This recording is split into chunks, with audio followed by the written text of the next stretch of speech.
Story 1. Came home early and overheard my girlfriend bragging about cheating on me. So I left without saying a word. Now she's desperately trying to find me, but I blocked her everywhere. At 38M, just found out my girlfriend, 36F of 5 years, cheated on me, and I found out in the worst way. Just some background info on me. I've never been married, nor do I have any kids. It's not that I don't want either. Life just hasn't had those plans for me yet, I guess. Anyway, to the story. Friday after work, I left to go on a weekend trip with the guys to one of my buddies' cabins on the lake. Nothing too crazy. Fishing, drinking games, just good old fun. Usually we do these trips about every 3 months to get time to ourselves and give our significant others a break from us. I usually stay through the entire weekend and just leave from there to go to work on Monday morning. However, this weekend I left my laptop in the office room and forgot to grab it. So around 4 p.m., I started to head home. Figured I'd be there by 6 o'clock, and let's call her Rachel, wouldn't have ate by then. So I called in an order at our favorite Italian place, stopped and picked it up, and headed to the house. I walked in and everything seemed normal. I could hear Rachel laughing in the kitchen, so I figured I'd just walk in and surprise her. As I got closer, I started to overhear the conversation she was having on the phone, and in an instant, my life was shattered. I assumed she was talking to her sister or maybe one of her friends, but the conversation basically went like this. Last night was just amazing. He was such a considerate lover. Pause. I'm telling you, I've never had anything like it. Pause. We met on Tinder, and he took me out last night. By the time we made it through the door, we barely made it to the sofa. Pause. Oh God. Big. Like twice as big. My name. Pause. I'll definitely be taking him for a test drive again. After that line, I just dropped the food on the floor. Rachel heard it and turned around. By that time, I already had tears welling up in my eyes. She hung up the phone and tried to get to me, but I just pushed her off, went up to the office, grabbed my laptop, and left. Rachel has been hysterically texting and calling the past 4 days, and I haven't answered one. I'm staying at a motel a couple towns over, so I doubt she will be able to find me. My buddies and mom have called as Rachel has frantically been trying to locate me, but I've assured everyone I'm okay and there is nothing to worry about. My life has been ruined by a stupid phone call. I really thought this was the girl I was going to spend the rest of my life with. I'm an only child, and my mom keeps reminding me she wants grandkids. I had planned on proposing this year on the 4th of July, as it would be our 6-year anniversary. I've already got the ring, and my buddy and his wife already know about the plan as they are the ones who set us up and hosted the 4th cookouts. Any advice from you on here would be appreciated. This is the first time I've dealt with infidelity in any relationship. I'm really just broken at this point. Do I contact Rachel? Should I hear her out after that phone call? The thought of her just makes me sick to my stomach. Tia for anyone who reaches out. Comments. Comment 1. She was bragging about cheating on you. You will never forget what you heard. Time to move on. Comment 2. To add to this, she showed you who she is. Be glad you learned now and not after being married for many years. Comment 3. You have already heard everything from her you need. Don't look back. Best case scenario, arrange for your friends to collect your things and never speak to her again. The only closure to be had in this is from her side. Never give her a chance to apologize. Don't talk to her friends, or if your mutuals try to give you a message from her, ghost them too. Make a post to social media explaining what happened. Tag her. Comment 4. Yes, do this. Since you're a nice guy who probably can't imagine doing this to her, you will want to try and understand and fix things. You'll try to be a pick-me. Make it loud in public so you can't go back. You dodged a bullet, trust me. I found out this past year that half my life is a lie after 27 years together with 3 kids, and my wife cheated on me multiple times over those years. I had an opportunity to leave her the first year we dated when I found out she probably cheated on me, but I tried to understand and fix things. Don't be me. Date 1. Hello everyone. First off, I would like to thank everyone for their kind words. I have had a very stressful week, and while I did not feel up to replying to anyone's posts, I want you all to know that I read them, and your words helped me through the week. This has been a devastating event for me, and each and every one of you that commented or reached out through chat brightened my day just a tiny bit. With that said, here is the most recent update. Last Friday night, after my buddies got to the hotel, I explained what I had heard on the phone call. All three of them were stunned, to say the least. They asked if I had saw any signs of this, and TBH, I really hadn't. I said I didn't know what I was going to do. I informed my one buddy that the proposal was off, and given the circumstances, he completely understood. One thing I had my buddies do when they left their houses is turn off tracking in case their significant others were checking. And getting back to Rachel, I know Rachel is close with one of the wives, but at this point, I didn't want to take any chances. That night we spent the night at the hotel bar, and I tailspun pretty hard, shot after shot after shot. It wasn't pretty. My buddies were getting calls all night from their significant others asking where they were, and to their credit, they stood their ground and backed me up, just saying that we were safe and not to worry. One asked to speak with me after assuming that's where they were, but I didn't want to talk to her. She kept saying Rachel is worried and just wants me to come home. I just told my buddy to deal with it, and I'll fill them in another time. I spent most of the night hitting on the bartender, which I'm not proud of, and a couple of girls who are traveling for work. The next day, I thanked them all for spending time with me, and they took off back home. This week, I had one of my buddies scope out the house we were renting, as it was on his way to work, and he gets to work after Rachel, and I would have already left for the day. Rachel had taken Monday and Tuesday off but went back to work on Wednesday. As soon as he informed me of this, I went to the house and started packing as much stuff as I could. The house was a mess. Dishes in the sink, clothes laying everywhere, trash was full of takeout and ordered food. Took me about 3.5 hours to get all my crap out.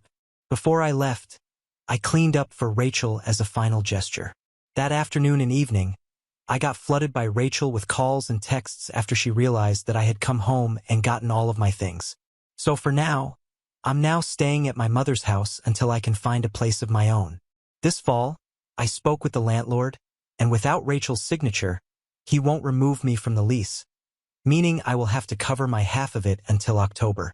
My mom has said I can stay with her until then, at which point I will try to find a new place. I know a 38-year-old moving back in with his mother. How amazing life has treated me. I finally contacted Rachel on Thursday and told her we could meet up at a local bar and grill downtown Friday evening. I told her one of my buddies would be attending to make sure everything was on the up and up. She complained for a few minutes saying she wanted me to come home and talk with her so we could move past this, but I told her if she wanted to see me, this was how it was going to be. Eventually, she agreed.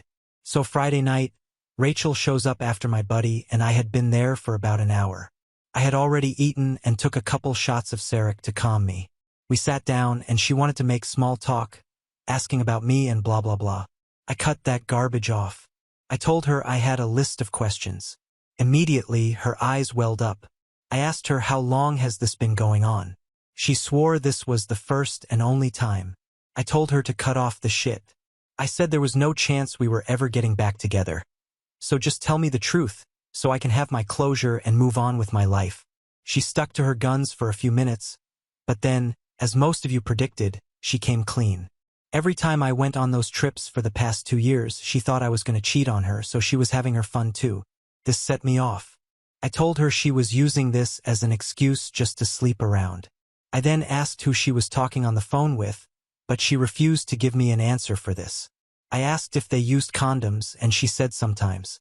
I said she's lucky I got an STD test because I'm clean, so she doesn't have to worry about getting one unless her most recent horse didn't use one. Finally, before I left, I told her about my plans, July 4th proposal. I showed her the ring and told her that I was going to propose at our friend's party because that was where they introduced us. It was around here that she just started crying. She begged for another chance. I told her that I will always love her, but we are over. So yeah, she's been messaging me all day, but I'm gonna block her here soon. So I'm just sitting here eating some B-dubs and drinking beer while watching the fights. Hopefully Pa wins, but I'm doubting it. My life is a train wreck anyway. Thanks guys for listening. I don't know if I'll update again as I doubt I will ever talk to that piece of shit again. See you next Tuesday again. Comments? Comment 1. I knew she was going to say it was only once. They always do that, dummies. Also, this line, every time I went on those trips for the past 2 years, she thought I was going to cheat on her, so she was having her fun too. Blame shifting, classic cheater move. Is your fault up? I think not. I'm sorry your landlord didn't let you out of the lease, but at least you have your mom. Mom. It's not ideal, but it's only temporary. 100% her loss. Too bad she was about to become someone's wife. A good man chose her, wanted her, and she threw it all away for fun. It's time to focus on you and your healing. Go easy on the alcohol. Be careful. You're going to be okay. Opie. I'm glad that you are clean and sad that she was such a poess and used as justification that she thought you were going to cheat on her on those trips. Sad also that she didn't want to tell who she was talking to, but I bet it must be someone of the inner circle of friends and most possibly one of the wives of your buddies, and she didn't want to give her because they could cause trouble with a male friend for supporting a cheater, and might as well she was doing that too.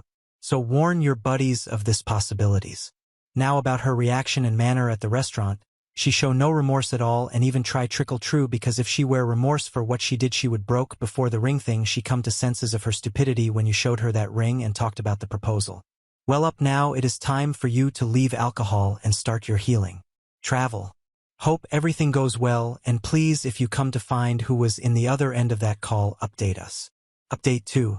Hey there fellow Redditors. I just want to thank each of you for the kind words. It means a lot to me. A few things have happened the last day, so I figured I'd fill you in. Nothing too exciting, but nonetheless, here it is. Rachel is no longer invited to the 4th cookout, so I'm free and clear and don't need to worry about any confrontation with her. If you remember in my last post, while at the bar, one of the wives was trying to talk to me. She is the wife that hosts the 4th cookout.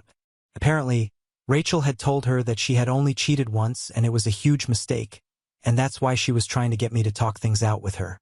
When I spoke with her this past Tuesday, I let her know the whole truth. She immediately called Rachel, who confirmed my line of events, was livid, and started yelling at her and told her it would be best if she didn't show up to the event on the 4th because I was going to be there, and frankly what she did to me was vile and disgusting. She then asked me to forgive her and said she had no idea. I explained it wasn't her fault and she had nothing to ask for forgiveness for. We were both sold a lie by someone we cared about. As for who was on the phone with her, I can only imagine it was her sister. The 2 wives who are friends with her have remained solid that they had no idea Rachel was doing this, as apparently on the Saturday evening while we were away, they would have a girls' night at my house until about 11 p.m. and talk about typical girl garbage and drink wine. The one who isn't even friends with her but partook in these events confirmed it. The other thing that makes me think it was her sister is I've attempted to reach out to her 3 times now, and I have gotten no text back, no call back, nothing. Her mother has called and said she's upset about the breakup and asked if there is anything they can do to change my mind, but I told that's just not happening. I went back to work on Monday after taking the week off, so I'm back to my normal routine now. No more booze in the near future. My liver will thank me for that. This community has helped me a lot, and I personally wanted to thank each and every one of you for all of it. I don't know if I'll update this account again, as it seems this is the end of the situation. By the way, Rachel has been blocked all on platforms, so right now she has no way to contact me. Cookout host said she isn't doing good right now, as she told me that before I explained what really happened. But as is life, I'm not doing good either, but I'm moving on and putting all this behind me. Thanks again community, you'll rock. Now on to the next story. Story 2. Before we start, if you're enjoying this video so far, please consider liking and subscribing to the channel. Now let's continue. Refused to fund my entitled sister's wedding after my parents couldn't afford it. My whole family turned against me. But then my sister showed up at my door. So, I, 34M, am a software developer, and compared to the rest of my family, I make a lot more money than they do. My mother is a retired music teacher, and my dad runs the local hardware store. I also have a younger sister, Catherine, 30F, and I haven't been in touch with her for the past 5 years. It's mostly because she's a horrible person and is really spoiled and entitled. She has always been that way right from her childhood, and my parents have done nothing to discourage or prevent her from becoming that way. I tolerated her for a really long time, but 5 years ago she brought her new boyfriend to Christmas dinner, and I was hosting it that year. I had just moved into a new apartment, and I really wanted to do something special, but true to character, Catherine ruined the entire party by making unnecessary remarks about how small and old-fashioned my house was, and that it was not even in a good neighborhood, and kept bragging about her new boyfriend who happened to be pretty rich and lived in a sprawling estate that was more than 10 times the size of my apartment. I couldn't take it, and I told her that I, unlike her boyfriend, had moved into this apartment and was paying all the rent on my own and did not need my parents to help me out, something that my sister and her boyfriend could not say for themselves. And I also told her that if she had such high standards, then she could escort herself out of my house and never come back. She and her boyfriend obviously took offense at that because it was all true, and then they left. After that, we have not stayed in touch with each other, and my parents have tried really hard to get us to talk, but I want nothing to do with her. So far, the only reason I had had a relationship with her was because of my parents, but I couldn't put up with this any longer. It has been 5 years since we haven't spoken, and recently found out that she was engaged to her boyfriend, the same guy that she was dating 5 years back, and they are about to be married in a couple of months. My parents, like fools, insisted on covering the cost of the wedding venue and decor because they did not want to be outdone by the groom's parents. I think it was a pretty idiotic move on their part because, first of all, they should have known that their daughter has expensive taste and it's going to be way out of their budget. Secondly, there was literally no way that they could have outdone the groom's parents because they were a lot more financially stable than our family. I don't even know what they were thinking, but they had already made the commitment, and the wedding was just a couple of months away. Of course, with whatever my sister was planning, my parents realized that they wouldn't be able to afford to cover all of that since my sister's wedding plans were way out of their budget, and they came to me to ask for a loan a couple of days ago.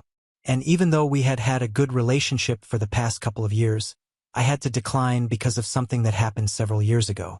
The reason I'm on Reddit right now to ask if I did the right thing or not is because a lot of relatives have told me that I'm being petty, and I really don't think so.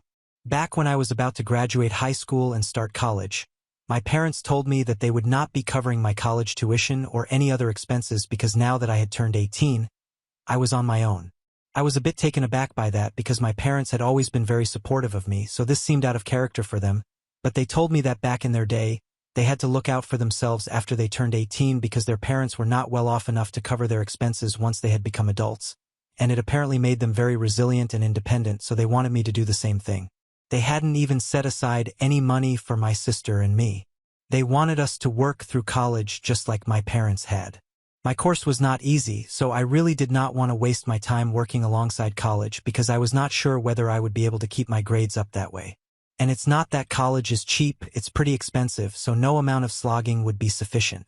So I suggested that maybe we could take out a student loan for me, but my parents were not fine with that. And even when I suggested that we could borrow some money from some relatives and return it to them later, they said that it was insulting that I would even suggest something like that. They said that it was against their very principles to borrow money because it was just very pathetic.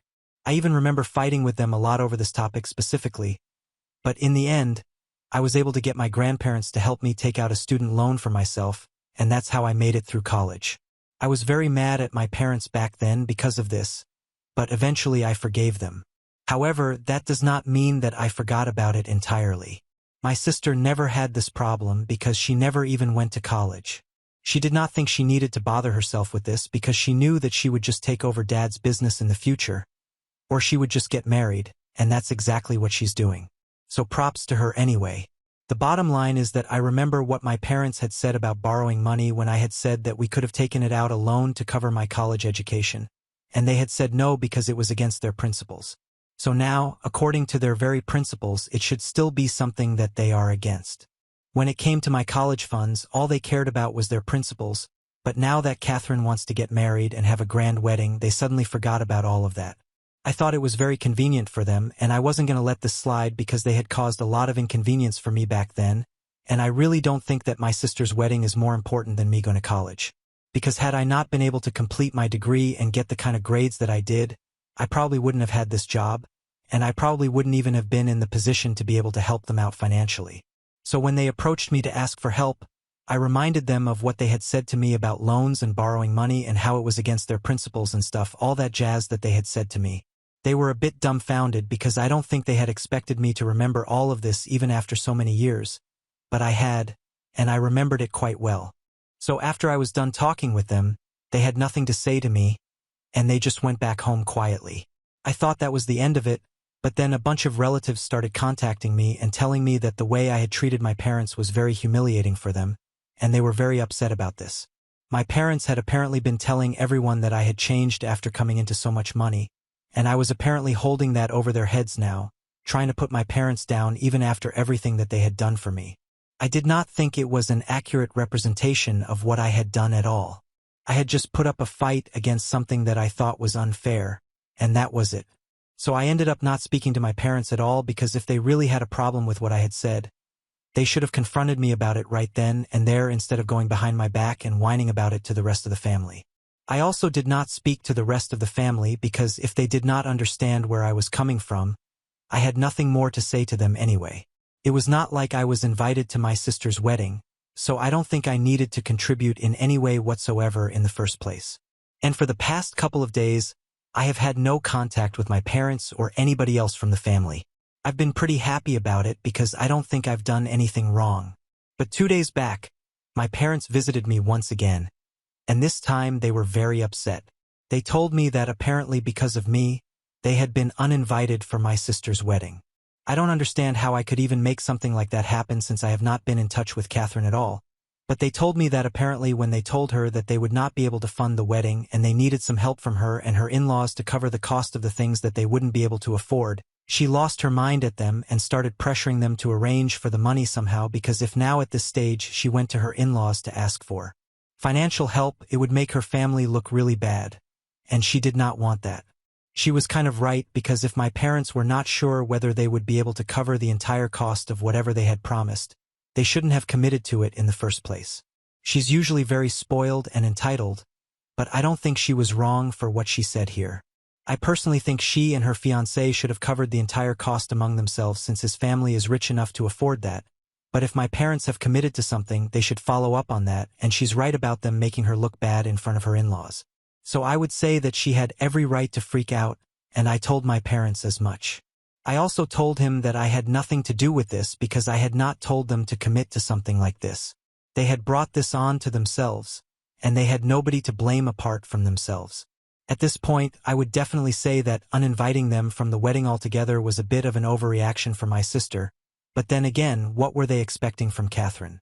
She has always been like this, and they are responsible for it, not me.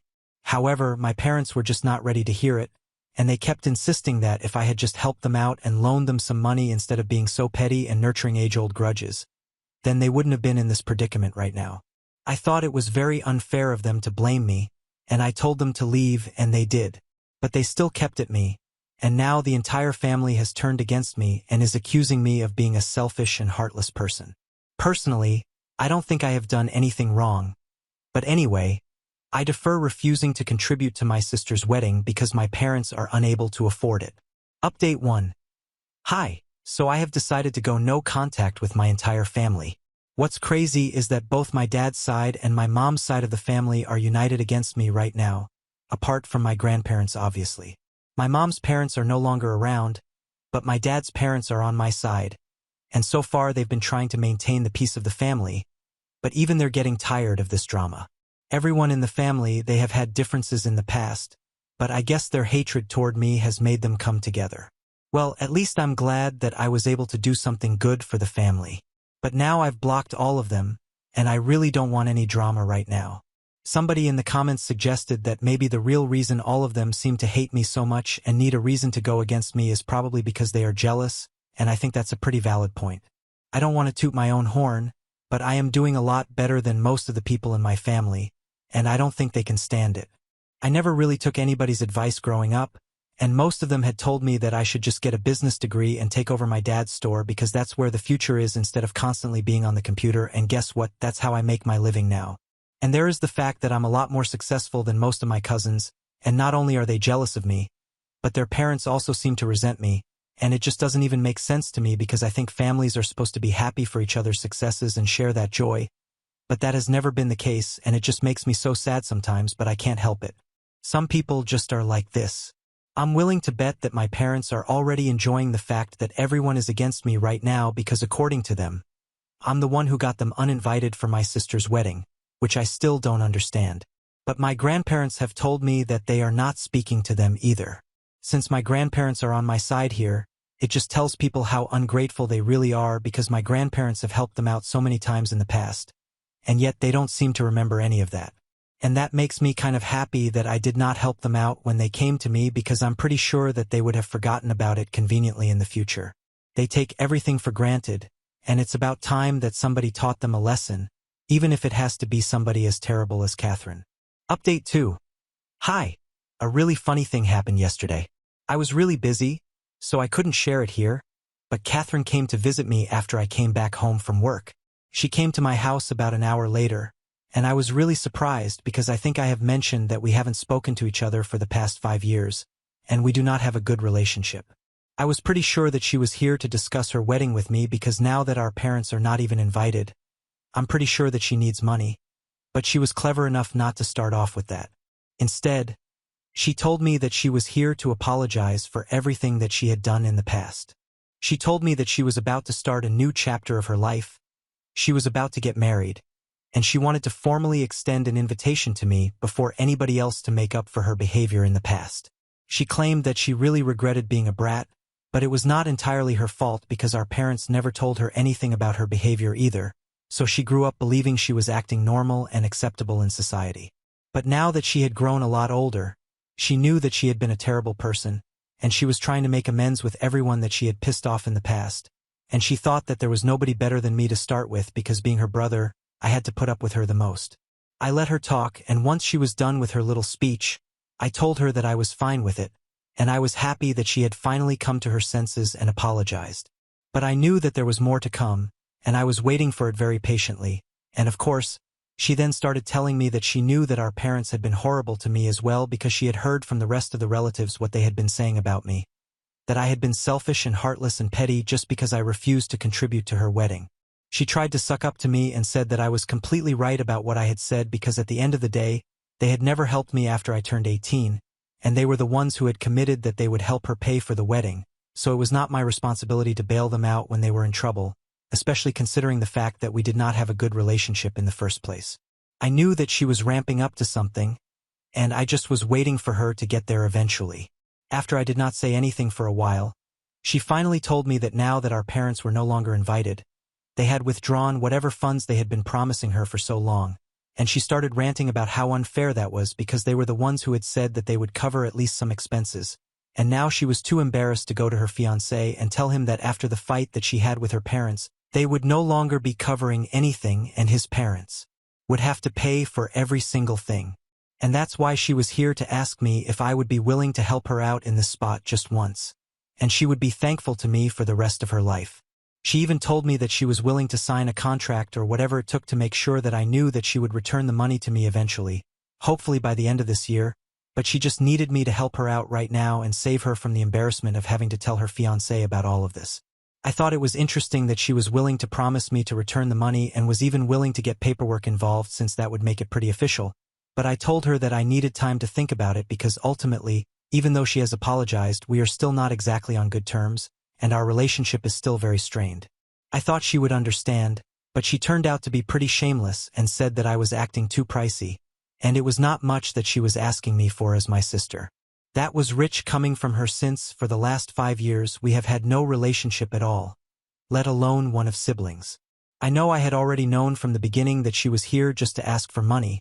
She did not actually mean her apology, and I told her that she was just like our parents, selfish and always just looking out for herself. Obviously, she started getting mad at me after that, and she began to yell at me, but I'm not my parents, I did not have any reason to put up with that, and instantly told her to get out of my house because I was not going to tolerate this kind of behavior. She refused to leave initially, but I grabbed her by the arm and forced her out, and she kept saying she would call the cops on me for attacking her. But I don't care.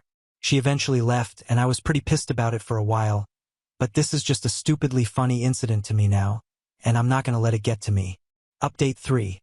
So a couple of weeks have passed since my last update, and I had just assumed that because my sister and I were fighting even now, the invitation that she had extended to me had been rescinded, but I was pleasantly surprised today when I received an invitation to her wedding. But I didn't know how to make sense of it. I felt weird about things, so I decided to reach out to her. At first, she did not respond to me, but a couple of hours later, she finally called me back. She was pretty curt with me on the phone. When I thanked her for inviting me, and I decided to ask her what exactly was going on because I was pretty confused. She told me that she had meant her apology the day and she was genuinely trying to be a better person now. She had also arranged for the money herself, so she did not need anybody's help anymore, but she wanted me to know that she was not just putting on an act to get on my good side because I was rich, and that she had meant every single word of what she had said that day. She also told me that our parents had actually made her realize what a brat she had been in the past, and she was trying really hard not to turn into them at this point. So I decided to ask her if she wanted to invite them as well, and she told me that unlike what they were telling people, she had never actually uninvited them. She had just been really pissed off at them and said that they had put her in a very difficult position. Apparently, it was not like my parents had never had any idea what my sister wanted for her wedding, and she had warned them right from the beginning that what she was planning was pretty grand, and she didn't think that they would have enough to cover all of that, but they were pretty confident about it. So after talking so big, it would be pretty embarrassing for her to tell her in-laws that her parents were just all talk and they couldn't actually afford what they had promised. It was the fact that they hadn't even bothered to think things through and were so insistent on going out of their way to compete with her in-laws that really bothered her. And because she had been yelling at them, they were the ones who decided that she did not want them at her wedding any longer and uninvited themselves. She hadn't even said that to them, nor had she implied it, but they had come to that conclusion themselves, and they had done exactly what they were doing with me. Instead of confronting her and talking to her about it, they decided to talk to everybody else about it. I have to admit, it's really screwed up for them to go around telling people that their kids are so terrible when they themselves don't even bother to clear the air with us when they have the opportunity to do so. Of course, after they have said such horrible things about us to everyone else, we are not going to be very inclined towards sorting things out with them, and even for that, they're going to find a way to blame us. They just constantly want to play the victim, and I'm glad that my sister is finally being able to see that now. Catherine told me that the rest of the family hasn't ostracized her like they have done to me, but she is still thinking about whether she wants to invite them because they seem to be pretty sure that they are on my parents' side here. However, with me they were very nasty, but with her, most of them were still trying to explain why my parents were right instead of accusing her of anything outright. I think it might have something to do with the fact that my parents are too proud to apologize, but they are not too proud to live off of their kids in the future, and since my grandparents are not going to be helping them out anymore, they at least need Catherine on their side, so they are keeping that door open. That's just my theory though. I'm not sure what's actually going on, but I don't know that they are treating Catherine very differently from how they were treating me, and it's sad, but it's not something that I'm not used to. At least Catherine is beginning to see the truth now, and if she is genuinely trying to be a better person, I think I'm going to give her a chance. After we spoke to each other on the phone, she apologized for throwing a fit the other day as well, and said that she would really be glad to have me at the wedding because at least somebody from the family should be there.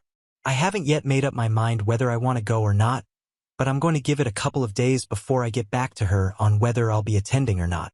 It's not easy to repair a relationship that you haven't thought about in 5 years, but I also don't want to be the kind of person who always holds grudges and never lets anything go. I'll be miserable like that. I have even discussed this with my grandparents, and they have told me that if I decide to go, then they will be attending as well. Earlier, they had not been sure of whether they wanted to go or not, but given the current circumstances, they might want to since it seems like Catherine is rethinking her relationship with the rest of the family, and she might not invite them. Update 4. Hey, so yesterday I attended Catherine's wedding. Well, attending would be misleading you guys. I actually walked her down the aisle. Our parents unfortunately did not apologize to her or even reach out to her before the wedding, and that's why they were not even invited. She was very upset about it for a couple of days before the wedding, and she reached out to me asking me if I would be willing to walk her down the aisle because she really needed somebody to be there for her as an emotional support. I instantly agreed because no matter what has happened in the past, nobody deserves to be treated like this, especially by their own parents over some stupid little fight.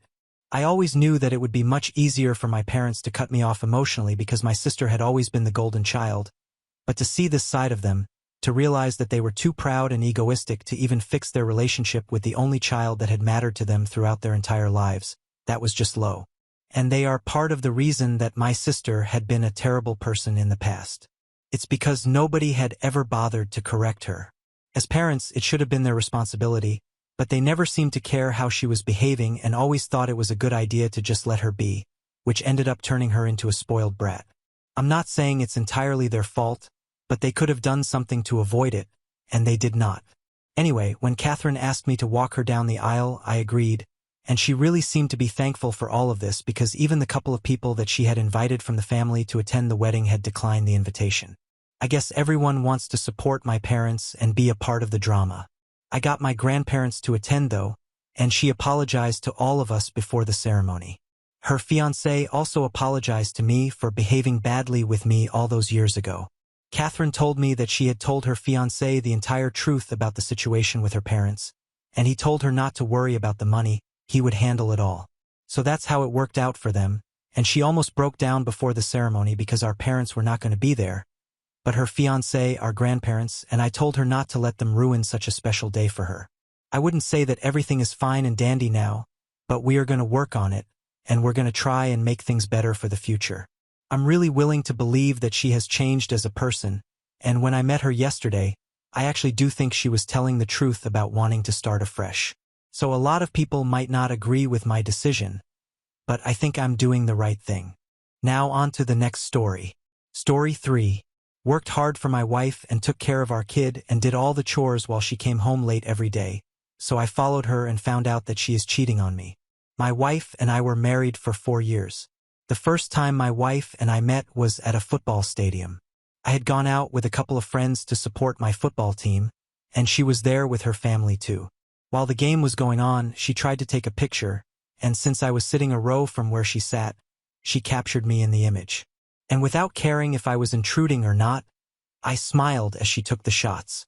Well, I'll say we became friends afterward because she was so lovely and polite, and after she saw me grinning from ear to ear in the pictures, she asked if she could send the pictures to me.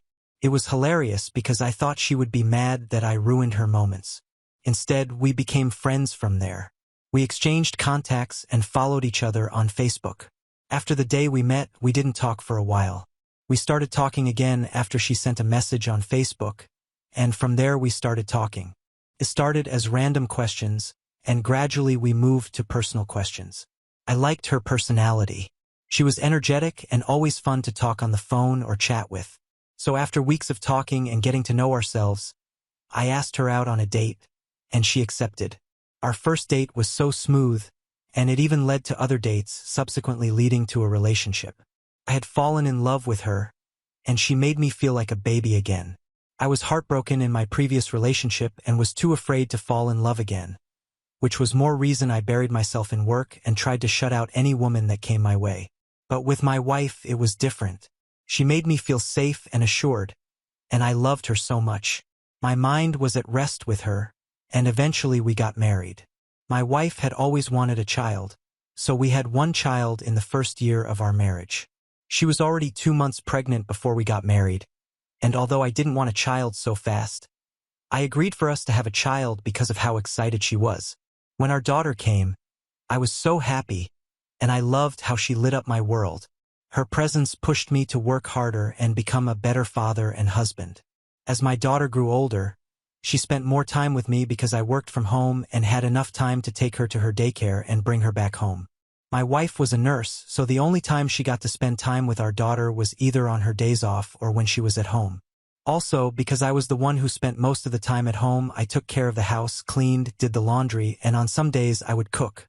I did this because I wanted to ease the burden on my wife and loved a neat house.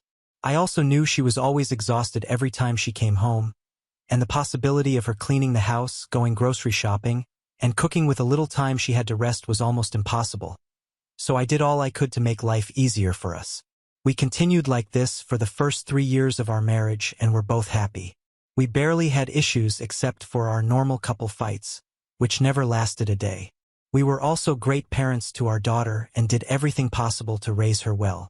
Everything was great between us until the 4th year of our marriage. It all started with my wife not returning when she was supposed to. For example, if she worked the afternoon shift and was supposed to come home in the evening to be with us, she would not return until the following day and would claim she was covering up for a sick colleague, or she decided to work overtime. In the beginning, I understood her reasons, but it got to a level I could not take it anymore. It was becoming more of a habit than an excuse, and it affected our relationship. Our daughter was beginning to miss her mother, and each time I had to devise a dozen excuses for why her mother did not come home. Also, when all of this started, our intimacy reduced terribly. She no longer allowed me to touch her, and each time I tried to, she would either complain about being so tired or say she was not in the mood. These continued for weeks, and it even rolled into months. It got so bad that I became afraid for our marriage, and I signed us up for marriage counseling, but she didn't attend the appointment once. As time passed, our relationship deteriorated, and I had to open up to a close friend. He first suggested that my wife was either seeing someone or was tired of our marriage, and none of that made sense. I trusted my wife so much, and it never crossed my mind that she would cheat on me.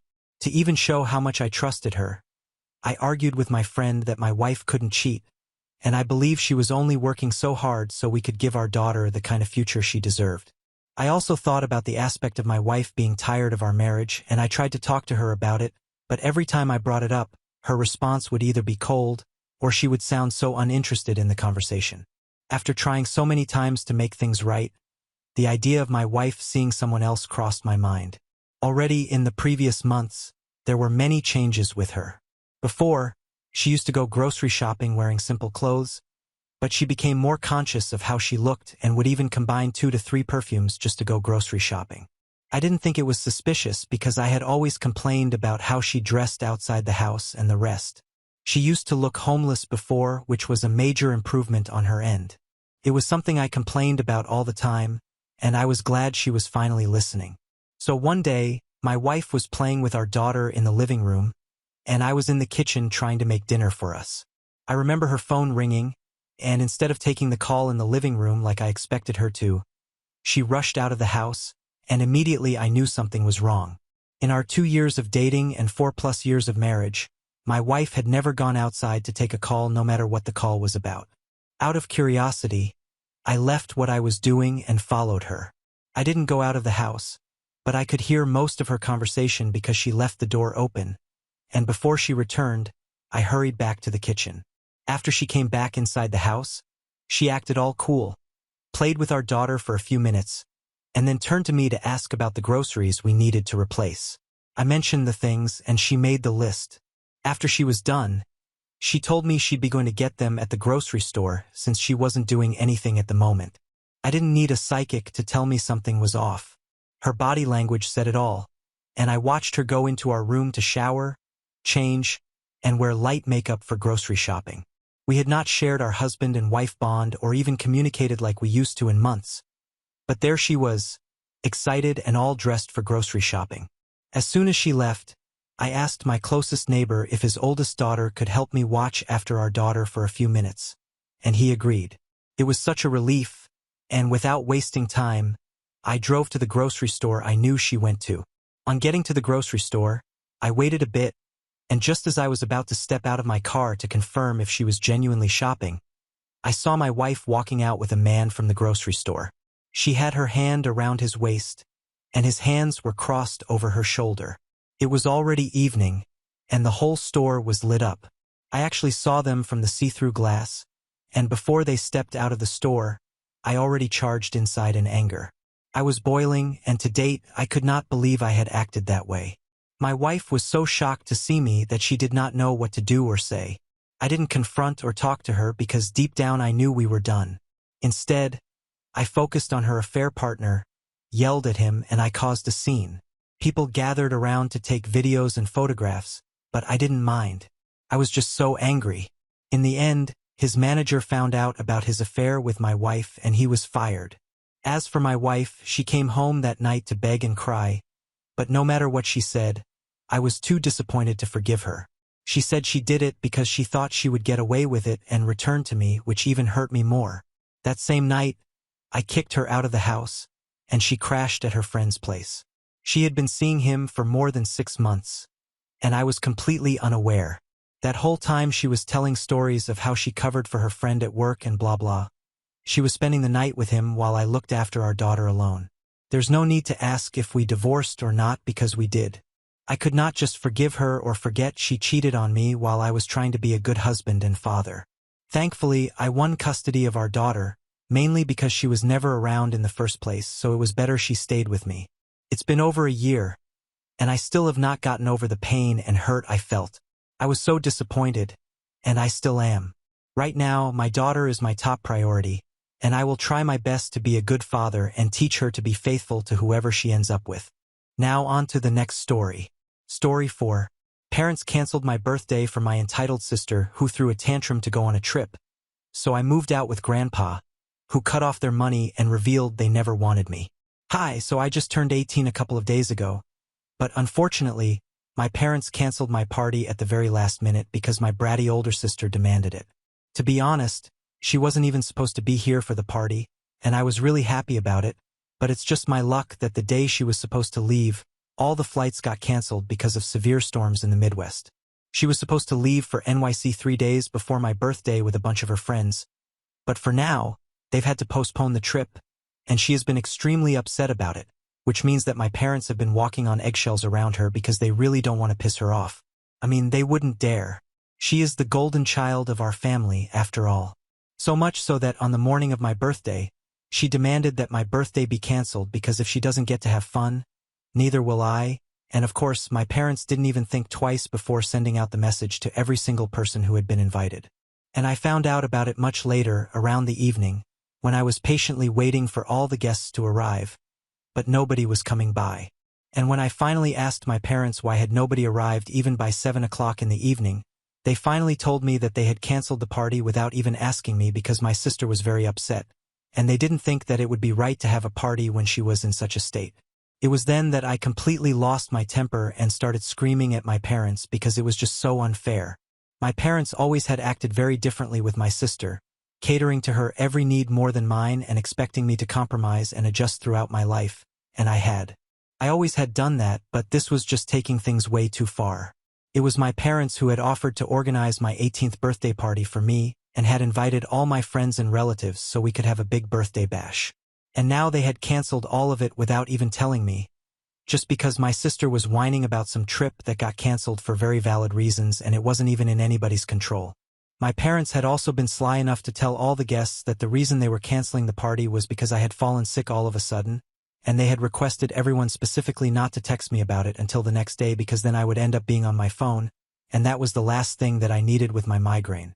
So nobody had even texted me, and I wasn't able to figure out what was going on until the last minute. As soon as my parents told me what was happening, I started fighting with them and screaming at them. I was extremely upset because it wouldn't be in my place, and even then, the only thing that they were concerned about was me being too loud because they were worried that my sister would wake up from her nap. I couldn't care less about that, and I just went on screaming until my sister came downstairs and started defending our parents, saying that they had done nothing wrong. She claimed that she was the one who had said that she didn't want anybody partying or having any sort of celebration at a time when she was so upset because it would just be heartless, and if I couldn't see that, then I was really the most spoiled and entitled person. The sheer audacity to even say that to me after what she had done pissed me off to such a level that I just started blindly cursing at her, and I grabbed her hair and tried to shake her. So things ended up getting physical. Our parents had to break us apart, and I guess we didn't hear the doorbell ringing until we finally stopped fighting. My parents were very sure that they had uninvited everyone, but when they opened the door, my grandpa was standing outside. My paternal grandfather is really a force to be reckoned with, and everyone in the family fears and respects him a lot, including my parents. So having him at the door was not good news for them, and as soon as the door was open, he stepped inside and started inquiring about why there was so much yelling and cursing, and he looked at me for answers because, well, I was the one who was cursing the most. Usually, I wouldn't tell anyone about the kind of treatment that I received from my parents because it was very petty, but this time I had absolutely nothing and told my grandpa everything. I was very upset with my parents and my sister, and I didn't think there was any point in trying to hide the truth anymore because that would just encourage them to treat me even worse. It was time to speak up, and so I did.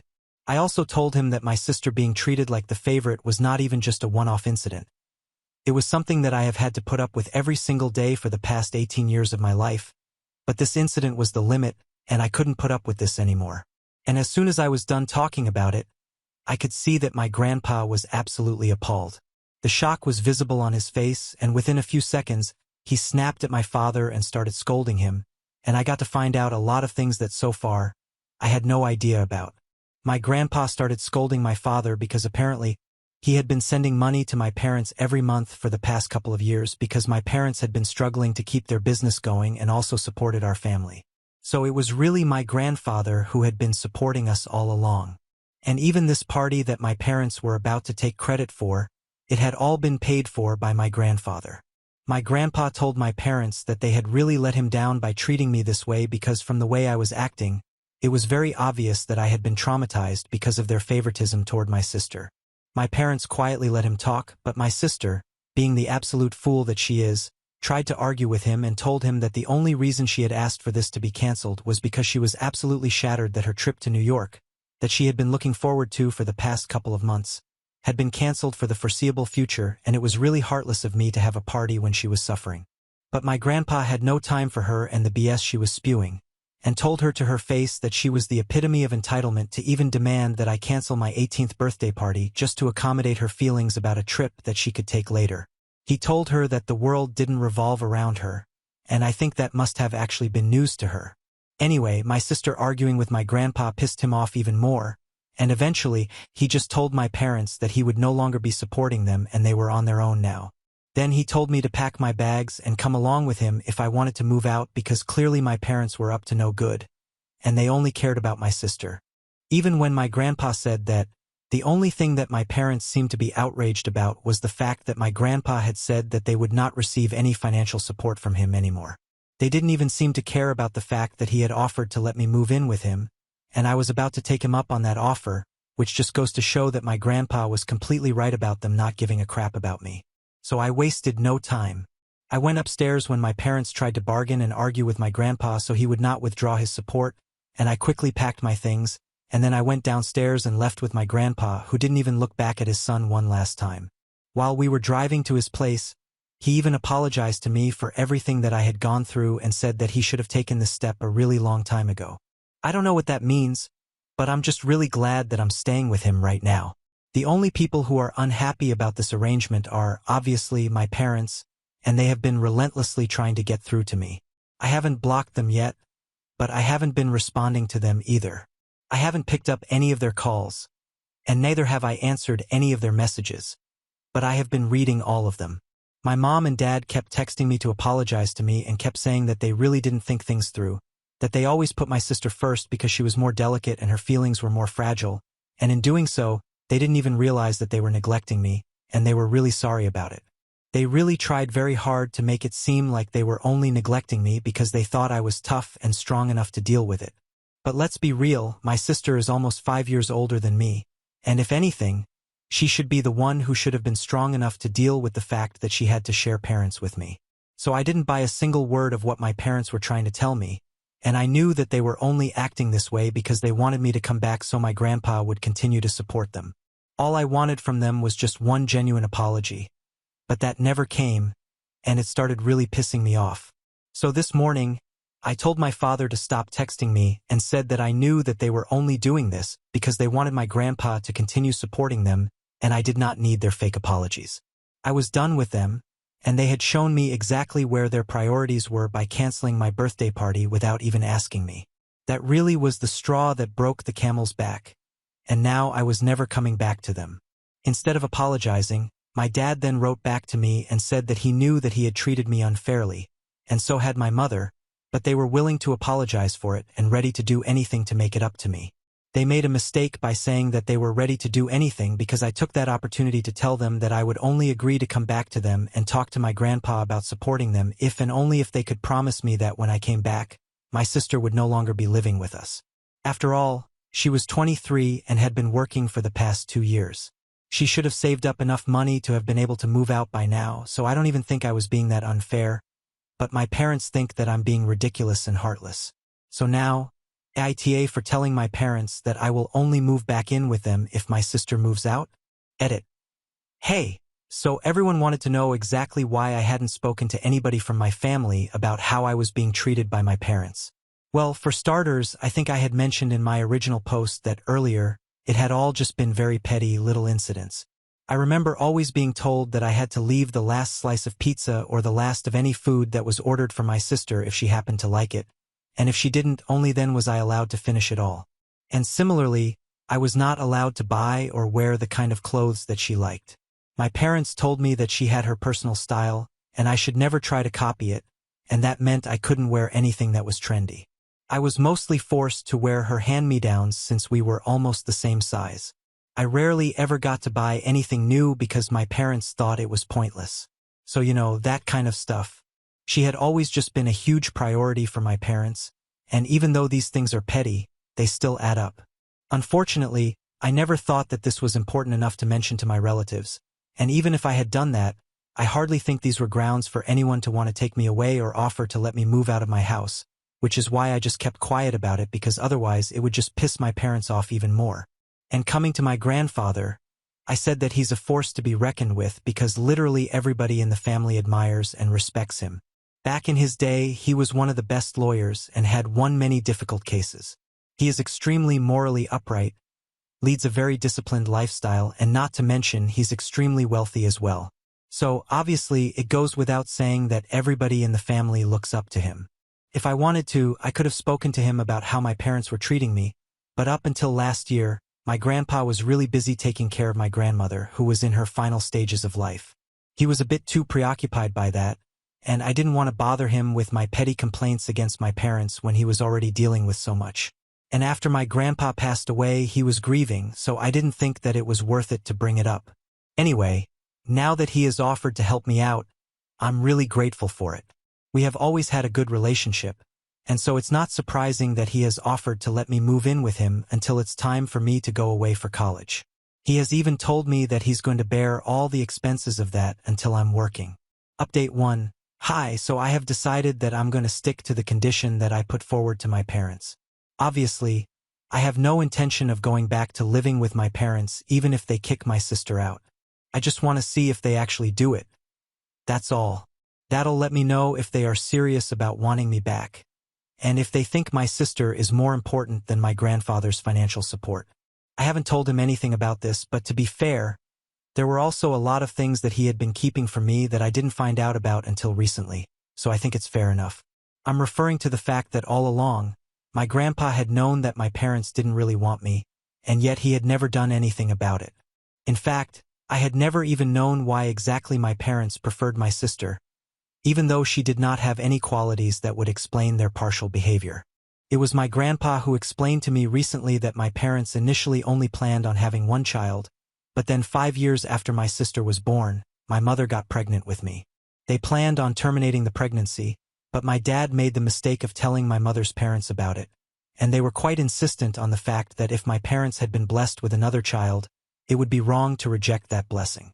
So my maternal grandparents talked my parents into having me, but unfortunately, they got into a really terrible car accident when my mother was in her 8th month, and after fighting for their lives for a couple of weeks, both of them succumbed to their injuries. Obviously, my mom was devastated, and she had a bit of a psychotic break while she was pregnant, where she started accusing me of bringing bad luck to her life. She had to be institutionalized for a couple of weeks, and when she came back, she was relatively better, but my parents subconsciously started regretting the fact that they had ever allowed the pregnancy to come this far. They had every intention of putting me up for adoption after I was born, but this time my paternal grandparents put their foot down and said that they were just being ridiculous and did not allow my parents to put me up for adoption. They were unwilling parents, but nevertheless they still raised me. My grandpa told me about all of this when I confronted him about the remark that he had made when he was bringing me back home, about how he should have known better and taken this step a long time ago. So this is what he really meant by that, and I agree he definitely should have. Anyway, now that I know the truth about why exactly my parents have treated me differently, I know that I will never go back to them, and the way that I am treating them right now is completely justified. They punished me for years for something that was not even my fault.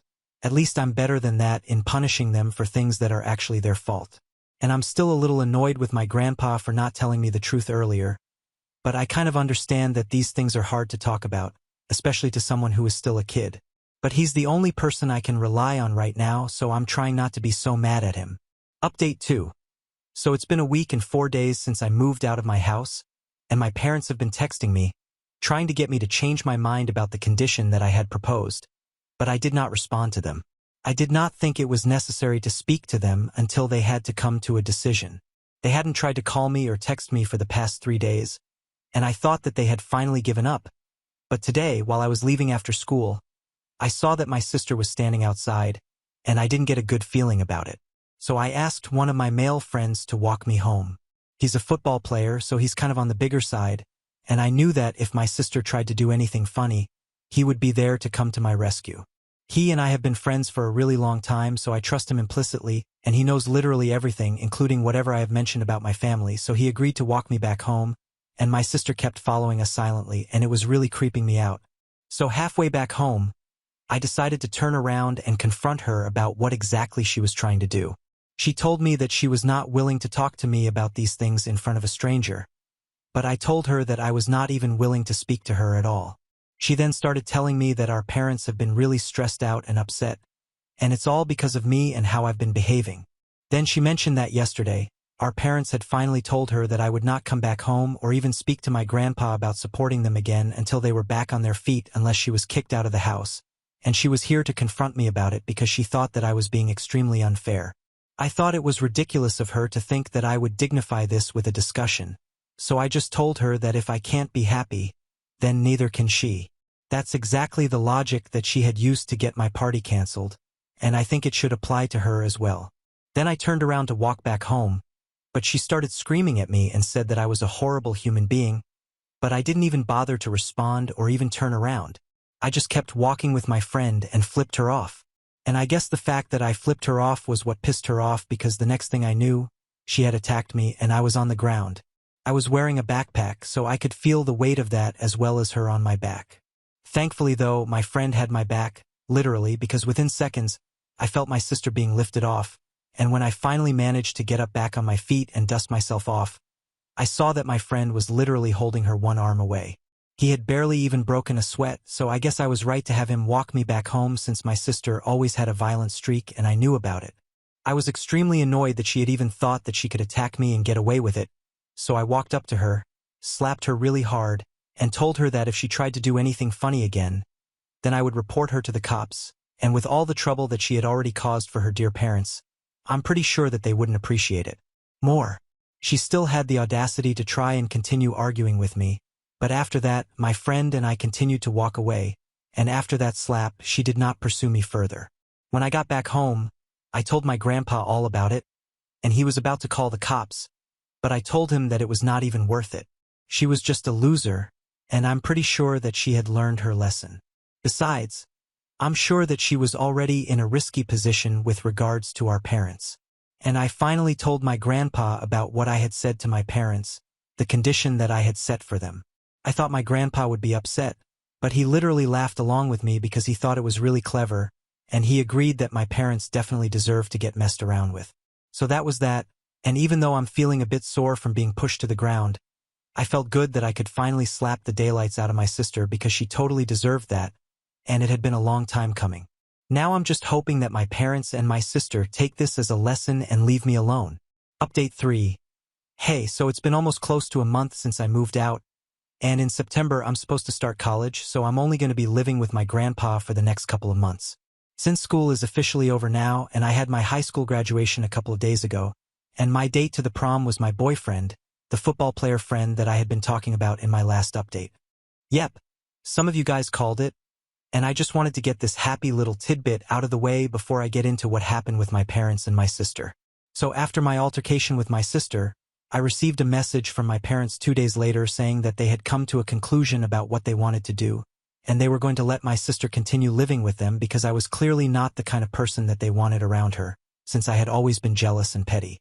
They told me that the only reason they had wanted me to come back was because they needed the financial support from my grandpa, but my mother's older brother had decided to step in as a partner and an investor in the business, so they did not require that any longer, and neither did want me around anymore.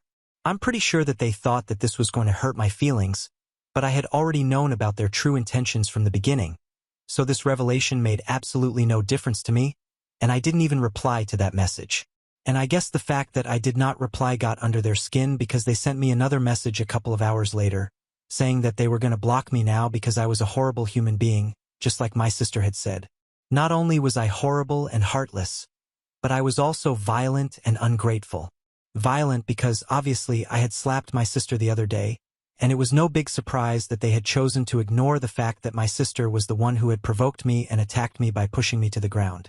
Or better yet, I don't even think they knew about it because my sister must have not told them. And ungrateful because after everything that my parents had done for me, I still had the audacity to act like they were bad parents. They brought up how they had raised me and spent so much money on feeding me, sending me to school and clothing me. I really don't understand why parents bring up stuff like that when they are in a tough spot, because I think it's pretty much the bare minimum that they can do for their kids, and it doesn't make them special, but I guess in my parents' opinions, they think that the bare minimum is more than enough, and I should treat them like my saviors for all of that. Anyway, I really wanted to respond to that, but I decided against it because it would just be a waste of my time. So before they could block me, I blocked them first, and now I'm done. My grandpa and I are living quite happily, and so far, I've been accepted into a lot of colleges of my choice. I'm still waiting to hear back from some of the better ones, though, and then my grandpa will cover all the expenses like he had promised me earlier. We are still trying to get into the groove of living together because I still do find myself getting mad at him occasionally for not taking me away from my parents earlier, but at least he's trying to fix that later on in life. He must have had his constraints as well, and I know that he really regrets not being able to help me out when I really needed it, but now we are working on it together so I don't ever have to deal with my parents on my own again. Hopefully they won't reach out to me ever again either. Update 4. Hi. So it's been 1 full year since my last update, and thank you so much for all the lovely comments and supportive DMs. I'm doing great right now, and from what I know, my entire family has cut off my parents and my sister. My mom's side of the family is still in touch with them, but thanks to my grandpa, nobody from my dad's side speaks to them anymore. Most people were not aware of the way I was being treated because, well, I never spoke about it, but after my grandpa started telling people that he was not in touch with my parents anymore, they started finding out exactly why we had had that fallout, and my parents ended up getting ostracized. I don't think they have anybody to blame for this situation apart from themselves, so, it's karma, I guess. I have absolutely no idea what my sister has been up to, but I heard from a couple of people that she finally moved out and is living independently as of last week. To be honest, that's the news that reminded me to update you guys here. My boyfriend and I are still going strong, and we meet each other on the weekends since I go back home every weekend because my college is pretty close. I've made a lot of friends here, and I really feel like a brand new person, to be honest. My grandpa and I have also been able to work on our relationship and are as close as ever now. He's my favorite person in the whole world, and I don't think anything can ever change that. He has made his mistakes in the past, but well, who hasn't? I have forgiven him, and we have moved on from everything. So yeah, I'm really happy now. Thank you, guys. Now on to the next story. Story 5. After 11 years of marriage, wife cheated on me with an 8-month affair. So I played along to teach her a lesson. Long story short, I've been married to my wife for 11 years. We have 2 kids aged 11 and 9. She cheated for 8 months, and I knew about it for the last 3. I didn't confront her until I had evidence lined up, including video and a separation agreement in hand from a solid lawyer. This was about 9 months ago. I guess it would be called D-Day here. I waited for her to get home from her affair partner's app. She had no idea that I knew anything. The second she saw me sitting at the table, she got very nervous. I asked her to sit down because we needed to talk. I was totally cried out at this point and didn't really care. I had decided that divorce was the only option the day I first found out.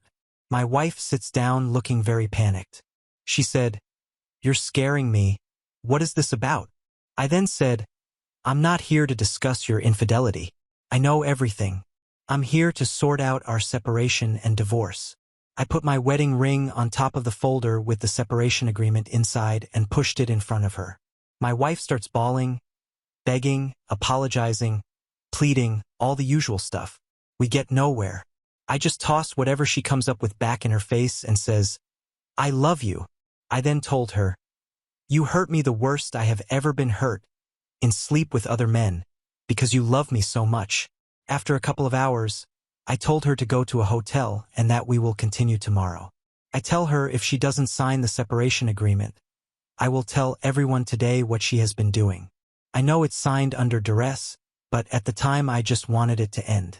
She ends up signing. She leaves, and I receive messages and calls all night.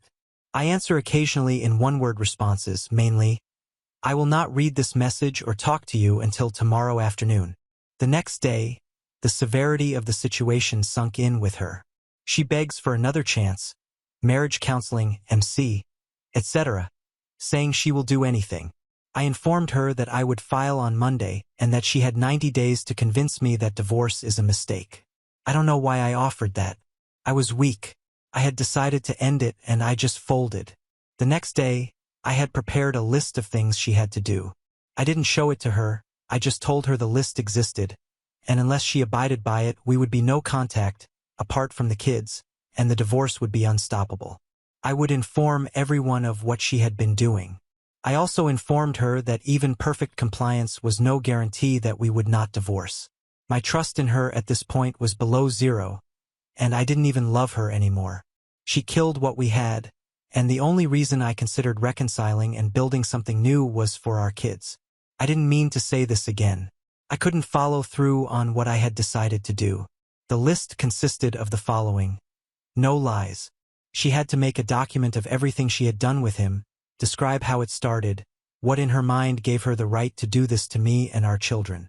If she cut corners, roasted anything, or omitted anything, all efforts on my part would be over. Full access to all social media, phones, computer, her salary, and bank statements. She would report where she is and what she does at all times. Individual counseling, for her 2 to 3 times a week until she could understand her own choices, only later MC. She agreed, made the list, and gave me access. Then I told her about points 5, 6, 7 in sequence, only after she carried out each task. She had to meet AB's wife face-to-face and tell her everything, hand over all the evidence she had, and offer to be a witness in court if needed. She refused at first. She managed to say she couldn't do that to him. I pointed out that she made a choice, AP's feelings over her own family. If she didn't do this, the reconciliation attempt was over. I was going to tell AP's wife if she didn't. If she wouldn't own this, there was no willingness from my end. If I had to tell her, there would be no chance of ever reconciling. In the end, she agreed and actually told AP's wife everything. AP's wife slapped her, kicked her, pulled her hair, and screamed at her. My wife took it and didn't fight back. I didn't protect her. She got some gashes and some bald spots. In the car afterward, I informed her that AP had been seeing another woman in addition to my wife and showed her the evidence from the PI I hired. I am ashamed of how much I enjoyed watching her pain when she realized she was just another piece of meat to this guy. She had to explain herself to the kids and what the likely outcome for our family would be. Explain what she had done to everyone in our family and our friends. I would have an affair for 3 months. I would lie to her face, sneak around behind her back, form a deep emotional relationship with another woman. I needed her to understand what she asked me to forgive, the humiliation, the pain. She would understand that we risked me falling in love and leaving her for my AP. At the end of the 3 months, I would tell her everything truthfully. Number 7 was especially hard on both of us. I would sneak around and act like I was cheating. I had Tinder installed. I would make sure she got glimpses of it every now and again. I would pretend I was secretly texting. I would go out and be gone all night. I would go away for weekends. In reality, I wasn't seeing anyone. I just stayed in hotels, rented cabins and Airbnbs. I would just get drunk most of the time and cry. My wife was freaking out more and more. I felt terrible as well. I hated it. I could barely do it and I was only pretending. She did it with such ease. I think this is the hardest part for me. I can't see her in the same light. I wanted to show her what she asked me to forgive, but instead, I learned what a horrible person you have to be to do this to someone else. We are now in MC and she is making progress. Me, not so much. Some days are worse than others. I guess for now I keep the divorce papers ready for some reason. I have not pulled the trigger. I'm not entirely sure why. We haven't been intimate or very close, but we are not fighting anymore. So I guess that is progress. She is very apologetic. I know we have a long way to go, Who knows where we will end up? I can't get past how terrible I felt when I pretended. Yet she did it with ease. I just can't see her in a positive light. I see her as a monster. I wish I had ended it the first day, but now that I have dragged us both so far along, is there any way for me to move past seeing her like this? I have forgiven the rest. I just can't get past this. My wife and I have been up all night after I showed her the post yesterday. Here is an update along with some comments and reflections. We know our chances of success are very low and that it will probably take many years before we are past the worst of it, but we both agreed this morning that we are committed to trying. She was absolutely devastated by some of the things I said in many of the comments. Still, in the end, we managed to have a real conversation, even though we don't always succeed with that. To everyone who spoke to me in absolutes, it's a totally different thing to be in the middle of something like this compared to looking at it from the outside. Nothing is clear or easy. Emotions are overwhelming, and even deciding to get up in the morning to face a new day is almost impossible. If I were to try to explain how hard it is to think clearly and make good choices, I would give you this analogy. Imagine you are living your life, you are on top of a mountain, you can see the horizon in all directions, and you have no doubts. Your mind and thoughts are clear. You know who you are, what you want, and where you want to go. Then imagine being yanked from the top of the mountain, stuffed in a dark sealed coffin, and spun around so fast that all your blood rushes down to your legs. You are almost passing out, you can barely think. You are getting nauseous and dizzy, and you want to throw up more than anything. This is the closest I can get to explaining the trauma my brain experienced. Of course, I will make some bad choices in such a state. I think everyone would make bad choices in this state. To those who were telling us we were hurting our children, we don't think so. We talk to our kids, and they are very grateful that we have told them and kept them involved in our efforts. As my youngest put it, it's my family too. They have more faith in us than we have, and they are grateful that we ask for their advice and opinions. We have been very careful to let them know we will not accept them choosing sides. We have also been very clear that none of this is their responsibility or fault. They have told us they like being involved and helping us together. And as individuals, they will dish out encouraging words and extra hugs when they feel we need it. They accept that this might not be possible to fix, but they have told us that they will be disappointed if we give up without trying properly. The first few months were very stressful, but after things calm down, they are very grateful for being allowed to be involved. Some of their friends are in situations where their families are breaking up, and their friends feel like they are mushrooms, kept in the dark and fed crap. So our kids are better off than us, it seems, and I just hope we don't disappoint them too much. To those who thought I was psychotic and wondered how I could be so hard and torture my wife while offering reconciliation, to be clear, on D-Day, I had no intention of offering anything. I was determined to just end it as soon as possible. I was still determined to do so when she came back the next day. When she offered to do anything and begged me to give her a chance, at that point I couldn't do it. I couldn't leave her. I felt weak. I was ashamed of myself. I was angry, and I wanted her to suffer, but deep down I still loved her. I just couldn't admit it or end it. I took some thinking time, made the list, and made my demands. I never in my wildest dreams expected her to agree to the toughest terms. I did not expect her to tell the AP's wife. I did not expect her to tell our kids, families, and friends, and I definitely didn't expect her to stand by me in my pretend revenge affair. Truth be told, I wanted her to give up, but I also wanted her to suffer. I was convinced that her suffering would make me feel better. Didn't.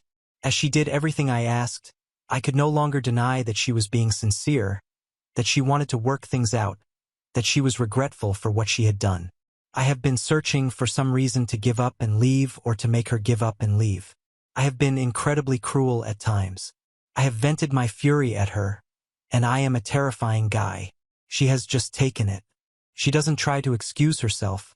She just takes it. She told me she has never been afraid of me.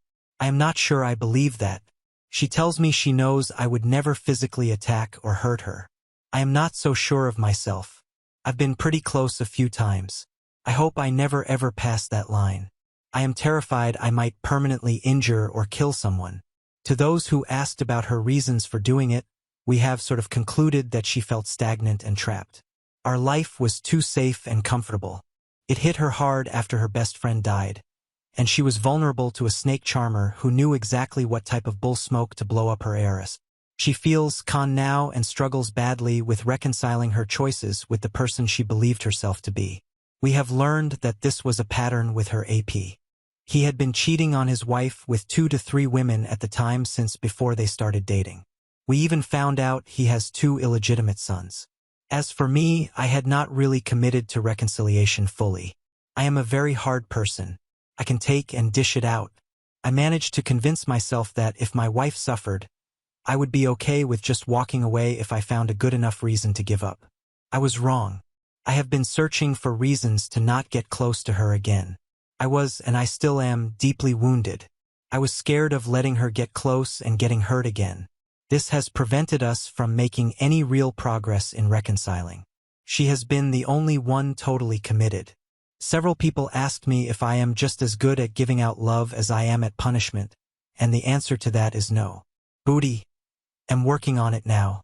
I have forgiven her, but I have kept her distant while trying to find a reason strong enough to overcome my love for her so I could leave. I will change that and make a real genuine effort to reconcile. If we fail, we fail, but I will give it my very best try from here on in, even if I risk getting hurt again. A lot of people condemned my wife.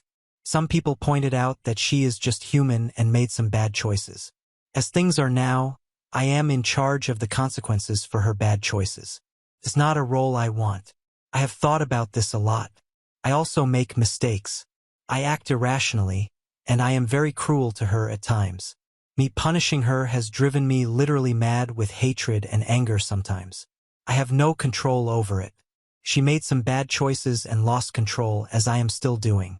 We are just human, both of us. I need to work on ways to move past this together. I will get off my high horse and try to be 50% of this relationship and to be 50% of the effort trying to work it out. As for my wife, the day after D-Day, she had accepted that I was dead serious. There was nowhere to hide, no forgiveness, nothing. She knew that her chances to save her family were slim at best, but she would do anything to try. It's clear now that she never actually loved the AP. She loved the thrill, the fantasy. She told me she is grateful for my ironclad rock heart approach. It ripped her out of the affair fog, smacked some sense into her, and got her focused front and center on what was important. She also felt that her punishment was justified, and it helped her not hate herself as much. She has thanked me so much for not letting her off the hook and pushing through. She is punishing herself harder than I ever did. She has contemplated ending herself even, but she didn't do it at the time because she felt she would get off too easily. I found out that she has been harming herself since D-Day.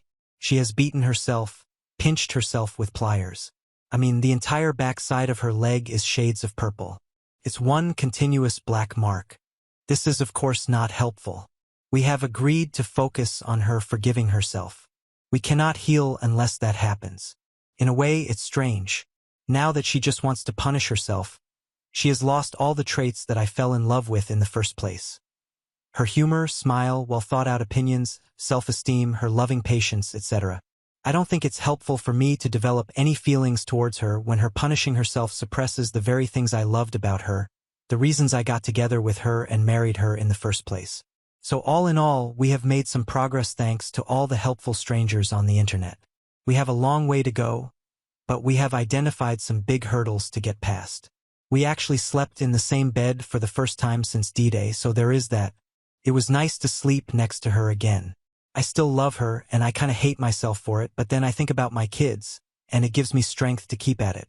We will try to create something new since the old relationship is gone at this point.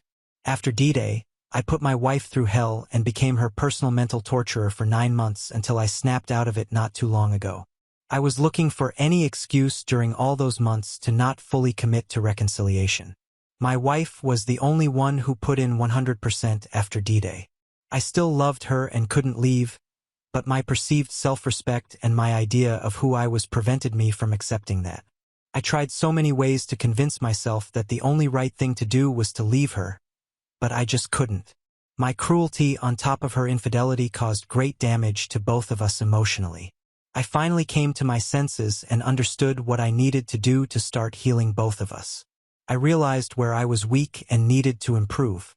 I know our chances are low, but now I'm afraid I have caused too much damage to get past.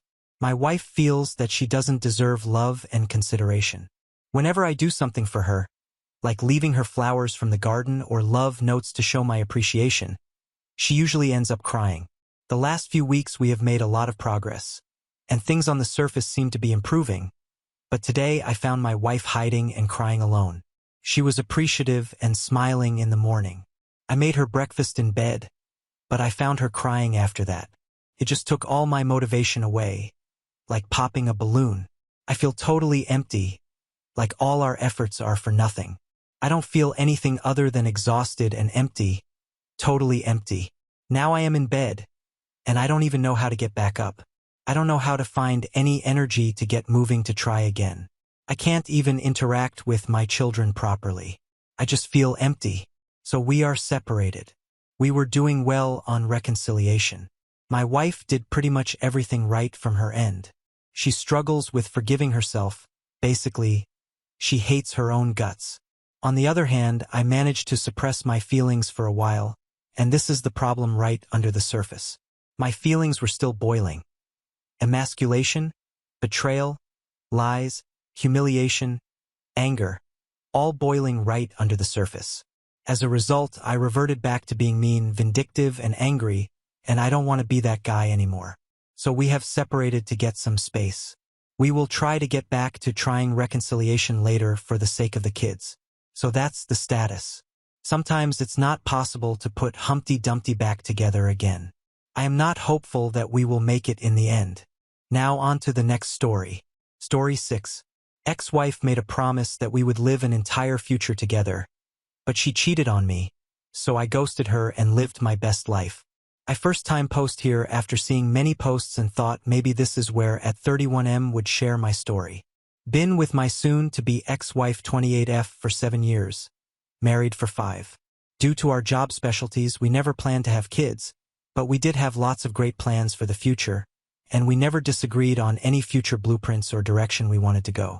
During 7 years of our relationship, she started with her new job this February, and she met this coworker 38M from the job. She came back home after 2 weeks of indoctrination training, and I found out she started chatting a lot with this guy. I was never a jealous person, and I know that she has always been surrounded with guys. Due to our job situation, the majority of workers in our industry are males. I never questioned her loyalty or boundaries because I trusted her, but I realized she started texting with this person a lot, and I brought it up 2 times in March.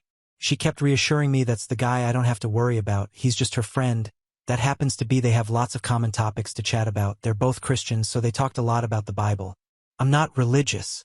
She said she has no problem to stop talking to this guy again if I don't feel comfortable, but I knew they were going to training again, and at the end of March I knew it's impossible, so I didn't stop her. I asked her if she's happy in this marriage, or even before this event, I would constantly check on her to see if there's anything I could improve or just see if she's doing okay in this marriage. I never got any kind of negative feedback. Even up to mid-March, she was still saying I'm the best thing happened in her life. Fast forward to the end of March. She was leaving to somewhere else for her job training for her new job again for a month. In the first couple of days she was in training, everything was fine, and the interactions between us were normal. After the first week, we started fighting a lot. Part of me, I have to admit it was my fault because I was going through some of the stuff in my life and I was being pretty emotional, but I also started feeling like she started becoming distant and having some strange ideas about the future that doesn't even sound like things she would say, and it makes me started feeling weird. And we barely argue over anything. I can't even remember when was our last really big fight was before April. I felt bad for having to argue with her over things during her training because I know how important it was for her, but mainly we were fighting over she didn't really keep the boundary between her and the guy, and I knew for the fact that he was pursuing her. Finally, she brought up that she needs some space and time to think about our relationship in the future. And she told me she still loves me, but it's not the same anymore. I was in lots of confusion, but I respected her and gave her some time, because at the moment I didn't really know what's going on. Shortly after a couple days, she brought up divorce over FaceTime. My world collapsed, and at that moment I still had no idea what was going on, but I had a gut feeling she might be leaving with a person. Finally, she comes back home in midday. I went to the airport picking her up. When I saw her, I immediately knew that she's not the person I knew. She wouldn't even give me a hug at the airport after a month and half not seeing each other. She came home and didn't even unpack her luggage. The first night she came home, she looked into my eyes and straight told me she wants out. She wants divorce, and she doesn't love me anymore. That first night was hard, and I was hurt so much, but I was holding on the hope maybe I disappointed her during my emotional waves and her arguments, so I was trying to sort things out. The next day suddenly becomes a different person. She claimed that she wants to clean the house for me and let's create a nice memory for the last couple days before she leaves. I knew it sounded weird, and I felt she was lying about lots of stuff and holding back for me, so I went through her phone for the first time in 7 years.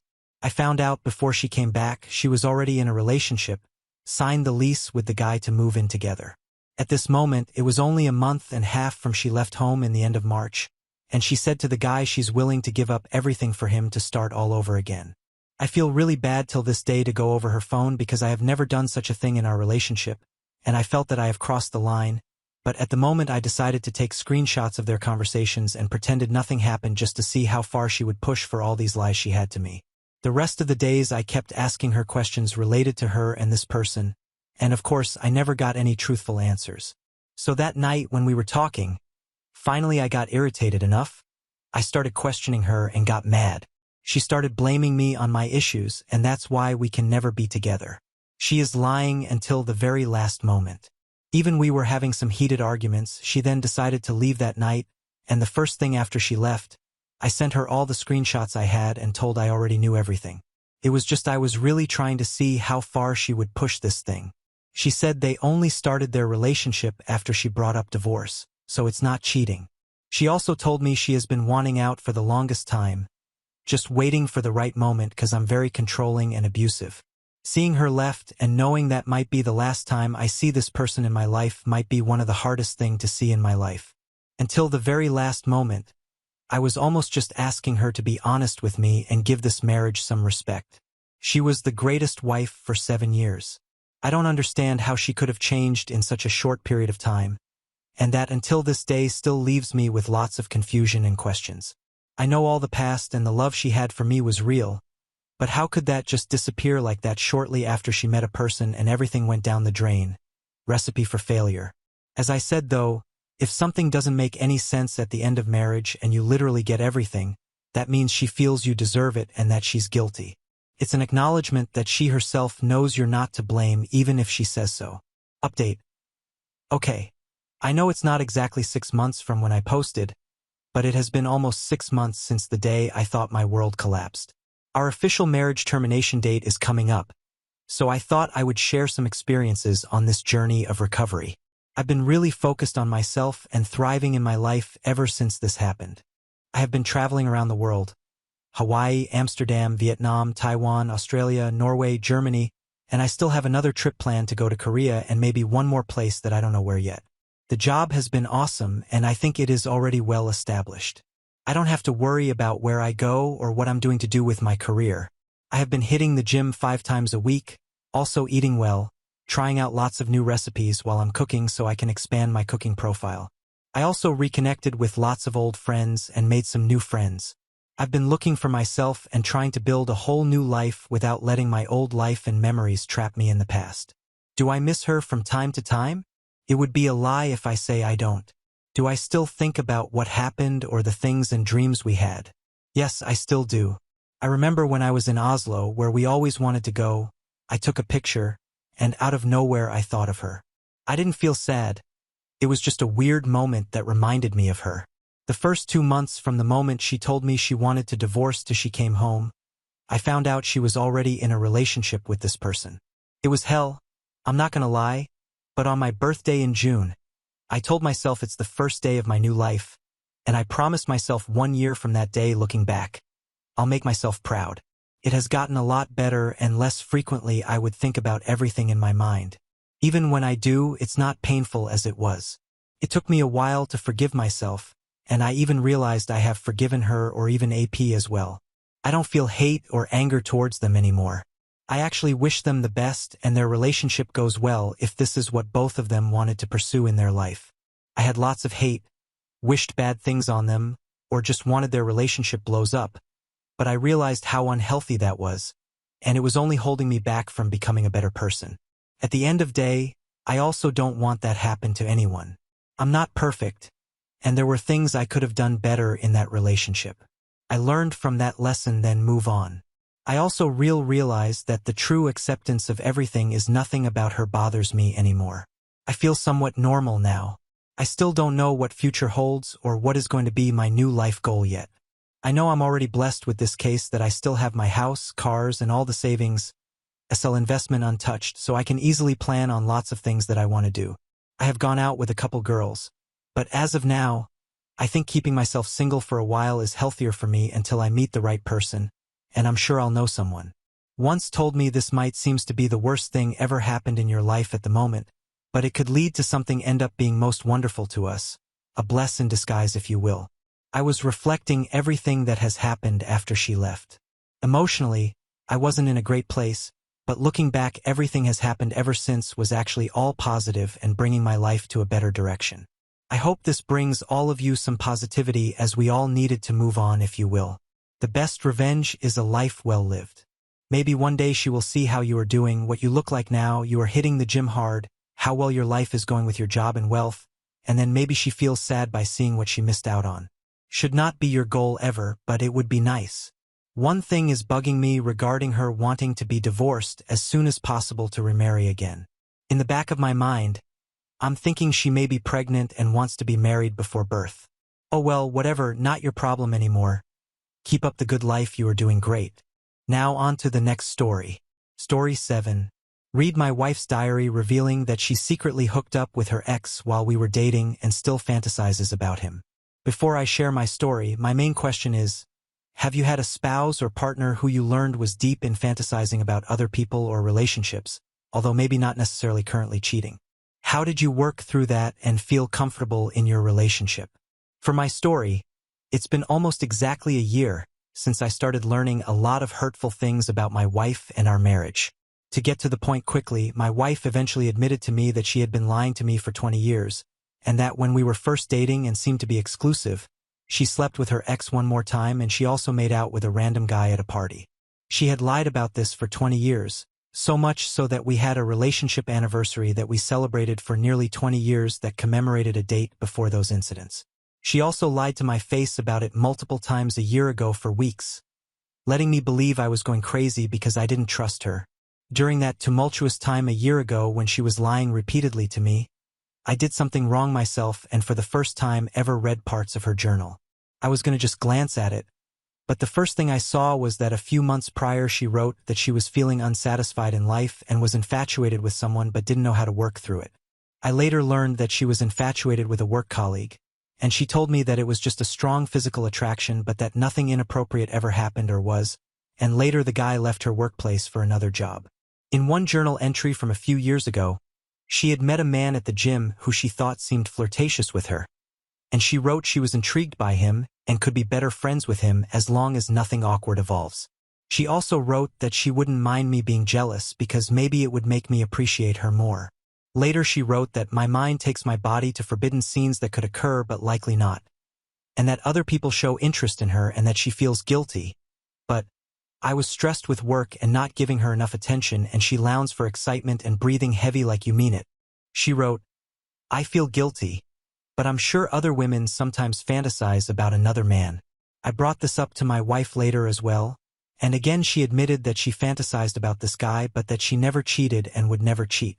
She said she only saw him in person a couple times at the gym and barely talked to him, and they were never in contact outside of that. I looked into everything I could to make sure nothing happened, and I'm pretty certain nothing did. Upon reading more, I saw that she also had been writing in her journal every couple months or so for the past few years documenting dreams she had about her high school ex. For some context, her high school ex had cheated on her, dumped her, and for a few months they would still see each other and try to be friends, eventually having SE one more time, but eventually she says when she started falling in love with me she cut off all contact with him, and she claims he had tried calling her for a couple years and she always ignored him, eventually changed her number, etc. Back to the dream. In many of the dreams he would come back and be with her again, but often he would treat her poorly or like she wasn't good enough. She felt like this was trauma from how their relationship ended and he cheated on her. In some of her dreams, though, they would have SS and be together. In one dream she wrote that she was with him, and although this isn't how it would play out in reality, she writes that she was allowed to see her ex and ask him questions about where he's been and if he still misses her. She felt insecure thinking about all the other women he's been with over the years.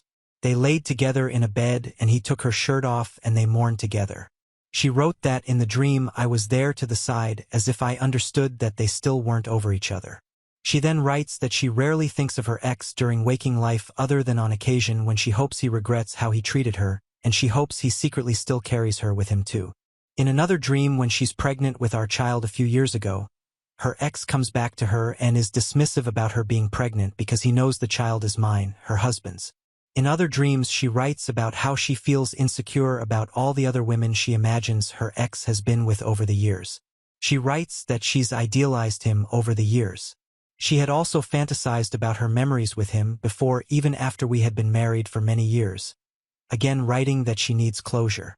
She writes that she feels like she needs to look him up online to maybe shake up her idealizations of him and move on. She hadn't looked him up at all or had any contact with him for 15 years. She doesn't want to look him up when she's in our house because she doesn't want to make any associations with our home, and it isn't fair to my husband. She also wants to be away somewhere to deal with whatever feelings come up from looking him up. She writes about how she is overall happy, loves me and our children, so she doesn't understand why she can't get past the things from high school. She finally looks him up online when she goes on a work trip to the city where she thinks he currently lives. In her journal, she writes that being in that city is triggering, so she finally looked him up. She sees on social media that he appears to be happy and successful and is married with children. She writes that, "I'm just as beautiful as his wife," and that she's feeling insecure, and that he treated her really poorly and didn't deserve to be with her. She writes that she's crying and that she deserves so much more than him.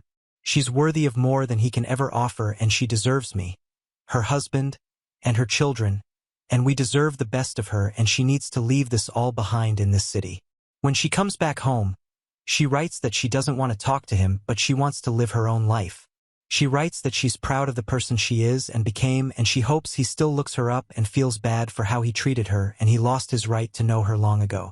When she gets back from the trip, she writes that she feels shaken to the core from looking him up, and she questions, "Where do I place my idealizations and trauma?" She writes about how it's hard not to question what if, but that she still loves her cozy life with me and our kids. She also did write many times throughout her journal about how she loves me and wants to grow old with me despite all these other things. Not long after this, we had our second child.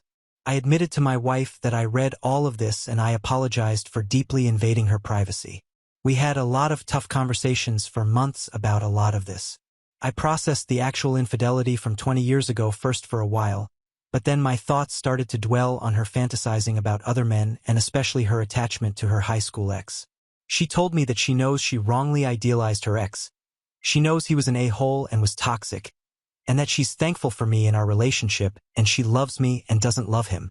She says that since she looked him up over a year ago that it helped her to move on in some way and she hasn't thought or dreamed of him, although I find that hard to believe. I know people can't control their dreams, and I told her that it's normal to dream about people from your life, but you choose how much to dwell on it or assign meaning to it. She's convinced that her subconscious has been hung up on her ex and she has been haunted by him. Although again she tried to tell me that she's better now and knows how to redirect her thoughts. My wife is overall a good partner, a wonderful mother to our children, and we are very compatible and love each other. I've been learning a lot more about her and think she may have an avoidant personality which has led to the fantasizing as a coping mechanism type of thing over the years. She has been in therapy for years, but I don't think she has really delved into this with her therapist.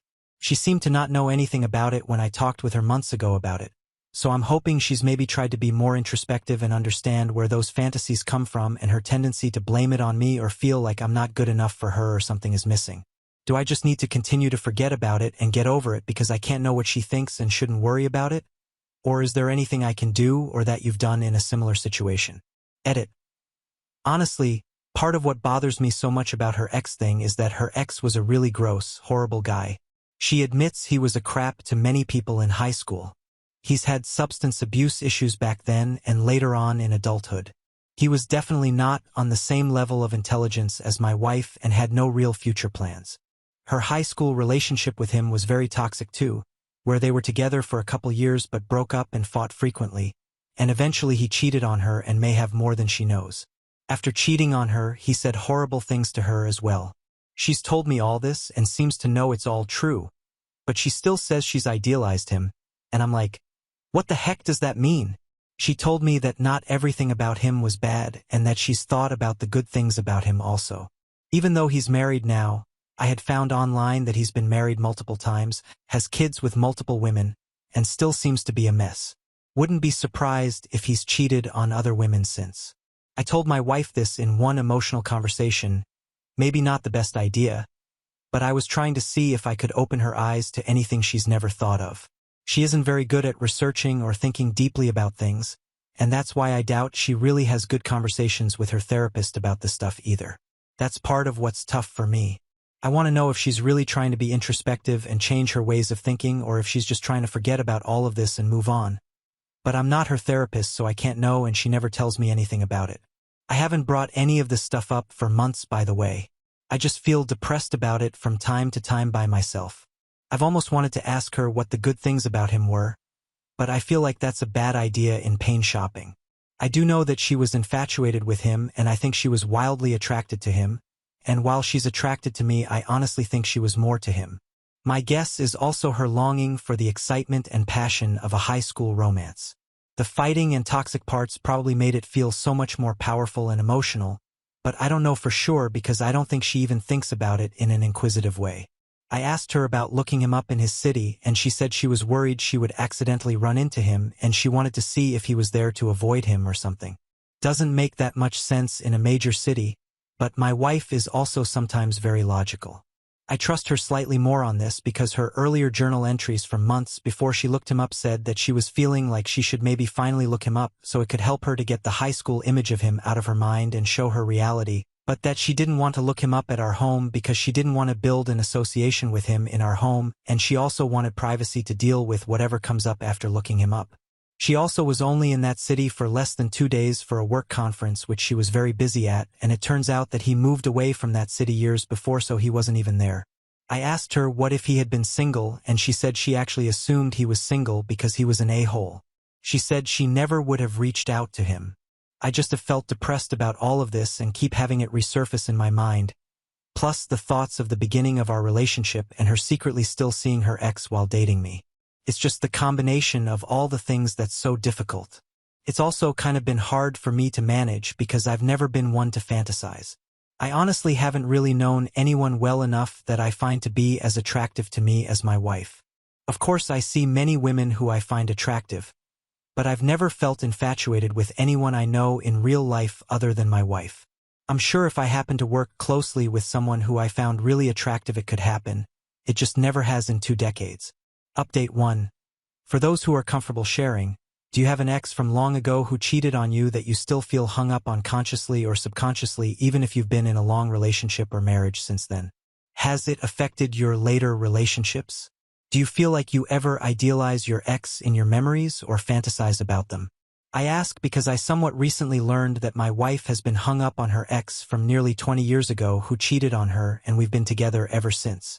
I think it would be helpful for me to hear others' perspectives and to learn how common it is since it's brought me a lot of insecurity. Thank you. Edit. She says she hasn't thought of her ex often, but she did have occasional dreams about him that would still hurt her, where he would come back and act rude to her again, and she wouldn't feel good enough. I think she also imagined that he was out there regretting how he had treated her and still thinking of her, and she would have dreams about that too, where she was able to see him and ask him questions about if he still misses her, even though she chose to go no contact with him nearly 20 years ago and ignored his messages for years before he stopped. I do unfortunately also know that she had fantasized about him Siegel, but she says that was purely physical memory. She thought of the most similar part is that my wife avoided looking him up for many years because I think she felt afraid to see him and how he was doing, and when she finally looked him up in the past couple years, she saw he was married and had kids and appeared happy, and she got very emotionally upset. She felt she was just as pretty as his wife and was mad that he seemed happy because he treated her so poorly, and she said he lost the right to know her long ago and he could never deserve her, and me and our children today deserve her or something. On the flip side, what confuses me is she also has apparently idealized her high school ex too, which she says means that he wasn't all bad and she did sometimes tend to think of the good things about him. That part bothered me a lot more because this guy was an absolute shit and loser who not only cheated on her and was horrible to her in behavior, but he also was known to others at the time as an a-hole basically when we were 18 years old. I could forgive my wife for being in a toxic relationship and seeing something in this horrible guy, but after 20 years of maturing into a very different person, it's hard for me to accept that she still dwells on or idealizes memory of this guy when she's nearly 40 years old, especially when I've been by her side for 20 years being a great loving partner who would never cheat or treat her that way. Update 2. I could use some talking down here. I feel like the betrayal I experienced pales in comparison to what so many others have gone through, but my anxious tendencies aren't helping me move on. A year ago, my wife and I went through the biggest test of our marriage when she finally admitted to me that she had lied to me for nearly 20 years and that in the months we first dated she had slept with her ex one more time. She had lied to me through our many years together so much so that we had a relationship anniversary we had always celebrated for a date that was before these things occurred. To make matters worse, she didn't come clean about this stuff easily. I asked her one day if she was ever with anyone else after our relationship anniversary date, and she said no, of course not, and reassured me that she'd always been honest with me. After that, deep down, I didn't trust her response, and I did something very wrong and read some of her personal journal. In there I learned that she still frequently dreamed about her high school ex, still seemed emotionally hung up on him, had considered divorcing me years ago when I was very depressed and needed support, had fantasized about other men and yearned for excitement and escaped from stagnation with me, had moments of feeling unattracted to me and questioning whether we had chemistry, and then most recently had felt infatuated with a coworker. She didn't write anything about the long-ago incident, so I didn't learn about that yet. I admitted to her what I read and apologized, and we had many long conversations for weeks. She assured me that the coworker thing was just a strong attraction and that she never expressed anything to him and nothing inappropriate ever happened, and later on the guy moved on to another workplace. She also later claimed that she doesn't really think of her ex as much as she was before, and that it was just her own personal struggle. After many conversations for weeks, she finally broke down one day and admitted the lies about 20 years ago. Then when I was very hurt and processing it all, I told her I could get over it, but I needed her to be completely honest with me and tell me the complete truth and if there was anything else. She insisted tearfully multiple times that she had told me everything and swore on our family. Then a week later she had an appointment with her therapist, and after the appointment she said she had more to tell me and admitted a couple other incidents from back when we were first dating nearly 20 years ago. It was like she couldn't build the courage to be honest with me at that important moment until she talked with her therapist about it a week later. She also admitted many other things to me that she had kept secrets about outside of the long-ago infidelity and other things about her past before me that she'd always lied to me about, and I really felt like I don't know my wife like I thought I did. I had no idea she was so secretive and hiding so much from me. Again, she insisted that now she had told me everything and she wanted to be a better person and be completely vulnerable and honest. Of course I didn't trust her on that for a long time and would ask her repeatedly for reassurance. "Are you telling me everything? Is there anything else?" Since then, almost a year ago, she's insisted that she told me everything and that she never cheated on me in the nearly 20 years since. She also says she wasn't fully invested in me in the past and now she is, and she wants to love me fully. I've mostly processed all this and haven't brought it up in nearly 6 months to her, but occasionally things come up that bring it back to my mind and I start to wonder again, could there be anything else? Is she still hiding things from me? Is she still yearning for other people? Could she cheat again? My wife has gone to therapy for many years, but it never helped her admit any of these things to me before or really reflect on herself. In fact, I feel like in some ways therapy empowered her to feel like she didn't have to tell me everything because it was so long ago and didn't matter anymore. I know therapy is private for good reason, but now when my wife has an appointment it reminds me of that day a year ago when she had been lying to me face again, and it wasn't until after the appointment that she admitted more to me. Just hearing she has a therapy appointment makes me feel a bit sick, and I start imagining the things she could be telling her therapist about. Maybe things she's hidden from me for forever that I can never know and there's no way for me to know. I really struggle with uncertainty and feeling like secrets are being kept from me, and I'm just trying to calm myself down. Does anyone have any advice on how to deal with this? Maybe I can talk to my wife about it. How can I feel okay with not knowing? Edit. There's nothing else other than all those things I learned and finding out that my wife was very good at lying to my face for many years. I guess the main thing is on good days I trust her and feel like she really has been honest with me and is doing everything the right way now. On bad days I still question and wonder if there's anything else she never told me about, if she could have cheated on me years ago when she wrote in her journal that she was fantasizing about another man, etc. Again, she insists she told me everything and nothing else happened, but distress still comes into my mind sometimes, especially after knowing how easily she could lie to me before I made my decision to make things work with her many months ago. We have kids, a beautiful family, and my wife outside of all this has been a good partner, and I know she loves me, although I had to deal with the fact that she didn't love me fully as I thought she did. She's an insecure, scared person who had parts of herself from me for many years and seems to hide or fantasize when she feels stressed and overwhelmed. I think she's doing better now and she seemed to do most of the right things, but of course I can't know for sure. Update 3. I'm just in a state of confusion right now after a conversation with my wife. Long story short, about a year ago my wife and partner of nearly 20 years admitted to me that she had lied to me through our entire relationship and that she had cheated on me in the months we were first dating, once with her ex-boyfriend, once with someone else. Yes, it was very long ago, but it also completely changed how I viewed that part of my life and our relationship together, the foundation of us, and the fact that she had lied to my face for 20 years and multiple times in the past year before she admitted it. Aside from the cheating, I also learned that she still had been dwelling on and fantasizing about her high school ex-boyfriend who had cheated on her 20 years ago, looked him up online in the past couple years and cried about seeing him happy and hoped he still thought of her and secretly carried her with him too, and she had also struggled recently with feeling infatuated with a coworker and at least one other person a few years ago. After all of this came out, we spent a few months having difficult conversations. She apologized a lot. We both tried to start being closer and focus on each other more in our marriage. I've struggled on and off with now feeling insecure about how my wife feels about me or if she ever really loved me the way I love her. I know most of it is my own processing to do and deal with. I even started talking to a therapist for the first time and trying to move past it.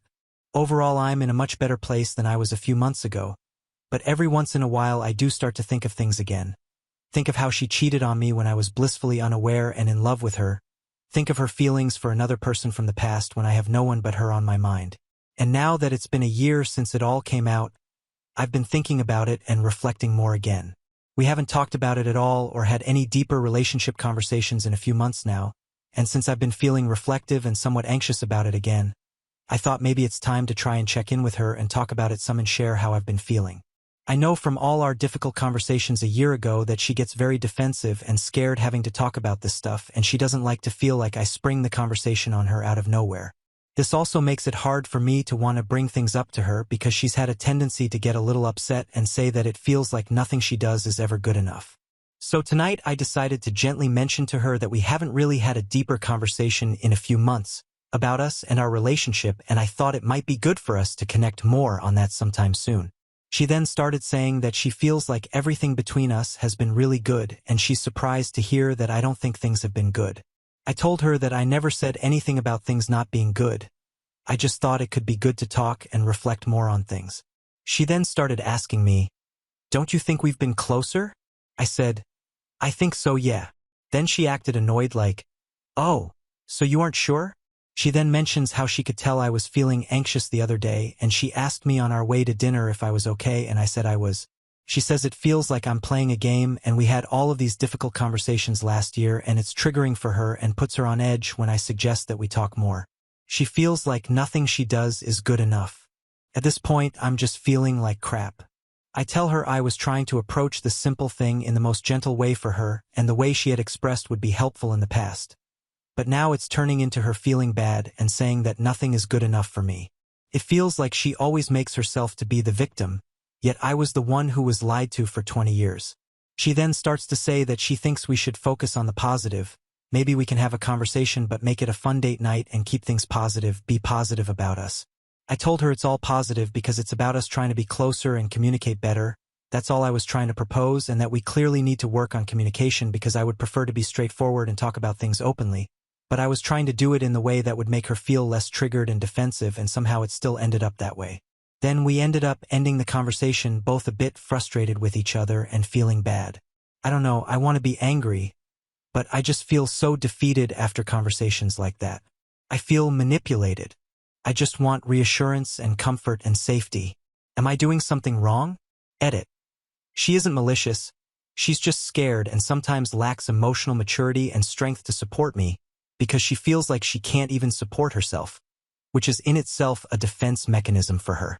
We had a better conversation last night where I first explained to her why the first conversation was so hurtful and how she likely unintentionally tried to manipulate the subject matter away from what's uncomfortable for her.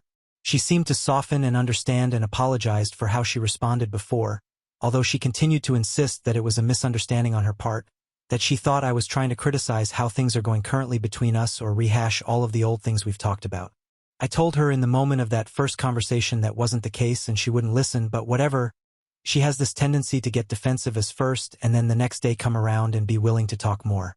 That's why I tried suggesting a later conversation in the first place. I was trying to cater to her comfort. She shared more about how she feels and how she can get triggered and how the past year has been really hard for both of us, and that pissed me off a bit. I know it's a true statement, but I told her it felt like she was trying to equalize both of us in this situation, like she's trying to act like we both have the same amount of hurt and insecurity. I told her that didn't seem fair to me and that I know it's been hard for her, but I think it's safe to say it's been harder for me. She tried to push back on this some. I told her that she comes off as selfish and so worried about herself being triggered and how I need to approach things with her, but she should be wanting to support me and telling me that she will do what it takes. She says she doesn't want to dwell on things because she gets so overwhelmed that she basically falls apart and she's trying to be strong and take care of our kids and be present for me, etc. I told her I understand that, but that itself sounds like a defense mechanism to avoid difficult conversations or reflections. Telling yourself that you can't handle it or need to take care of yourself is again a very self-centered way of thinking. She still doesn't seem to get what I'm talking about there.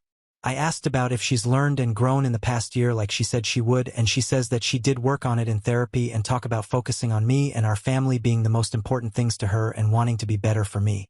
I still feel skeptical, though, that she hasn't really reflected deeply at all on things and how harmful her past perceptions have been.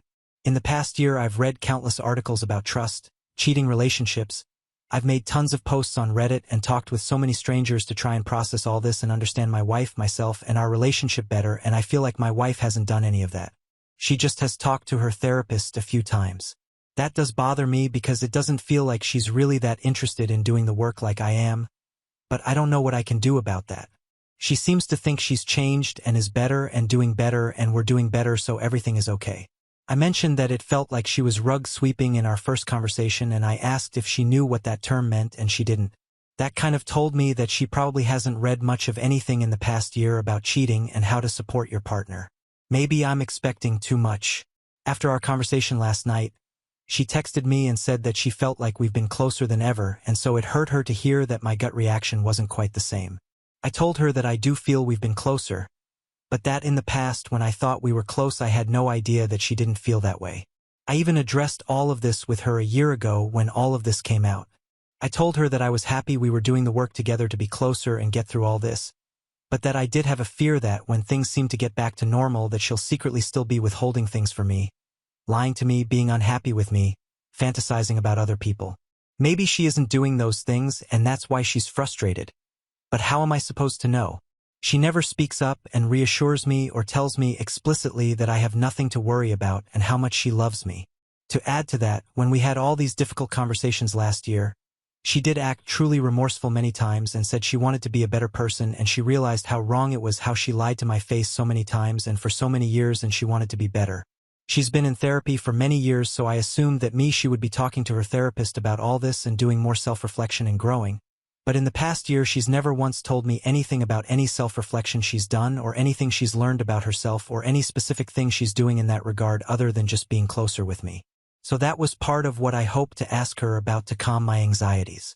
I've been reading so much about attachment styles and relationships and trying to understand her and why she did the things she did and thought the things she thought, but it kind of feels to me like she hasn't been interested in doing anything of that for herself.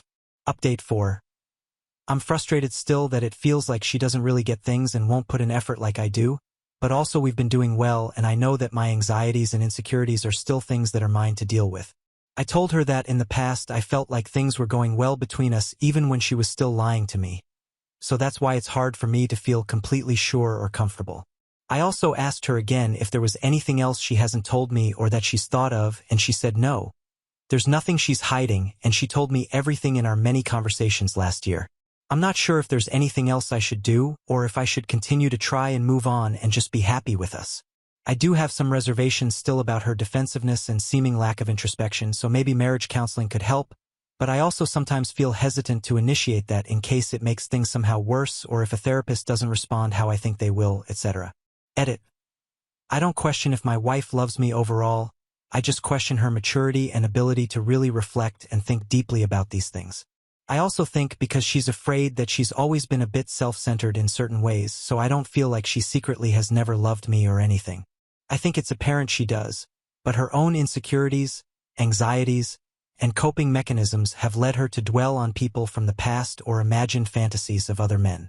It's clear that she has these tendencies in her, and I don't think she's ever really explored that or tried to reconcile it. I've learned that she's very avoidant, I think maybe fearful avoidant, and a lot of this ties in with that. That's what's hard for me. Part of me feels like this is just how she is, and as long as she never cheats on me again and tries to be better in how she thinks isn't that good enough, even if she isn't putting in all the effort and work that I'd like to see, isn't that what ultimately matters most? It really hasn't felt like my wife has ever been scared of losing me or having the slightest worry about me cheating on her or anything like that, and I did feel like she hasn't respected me or seen me as a valuable catch. I think part of this is because I never had any relationships before her, and she's the only person I've ever been intimate with. I had gained a lot of weight earlier in our relationship, and I know from her journal that it bothered her and she had trouble being attracted to me at times. Since all this came out and I was so depressed in the past year, I lost a lot of weight very quickly and worked hard at it. We've been more intimate in the past year, and I think part of it is her putting in effort, but I think she's also honestly been more attracted to me as well. I also thought maybe me being hard to get and distant from her could attract her, but I'm not so sure from the results I've seen. I'm naturally a very talkative, engaged person, so when I'm quiet and reserved she gets anxious and thinks something is wrong, and it actually makes her more defensive and distance herself from me. About the selfishness and narcissism, I think she's very scared and lacks confidence in a lot of ways. I think she likes to fantasize and imagine herself in some romance novel, but I also don't think she generally would take action on those things hopefully. For example, she always acts like she wants romance and date nights with me, and when I put in the effort we do those things. But when it's her turn to do romantic things or plan a date night, she barely puts in any effort even though it's what she specifically says she wants. It's like she has to be catered to and wants things done for her, so really maybe my main concern of her ever cheating on me again would rely on someone else doing the initiating. On one hand, I'm pissed that she still seems to always make it about herself, make herself the victim, and hasn't put in the effort I would hope to see from a truly loving partner.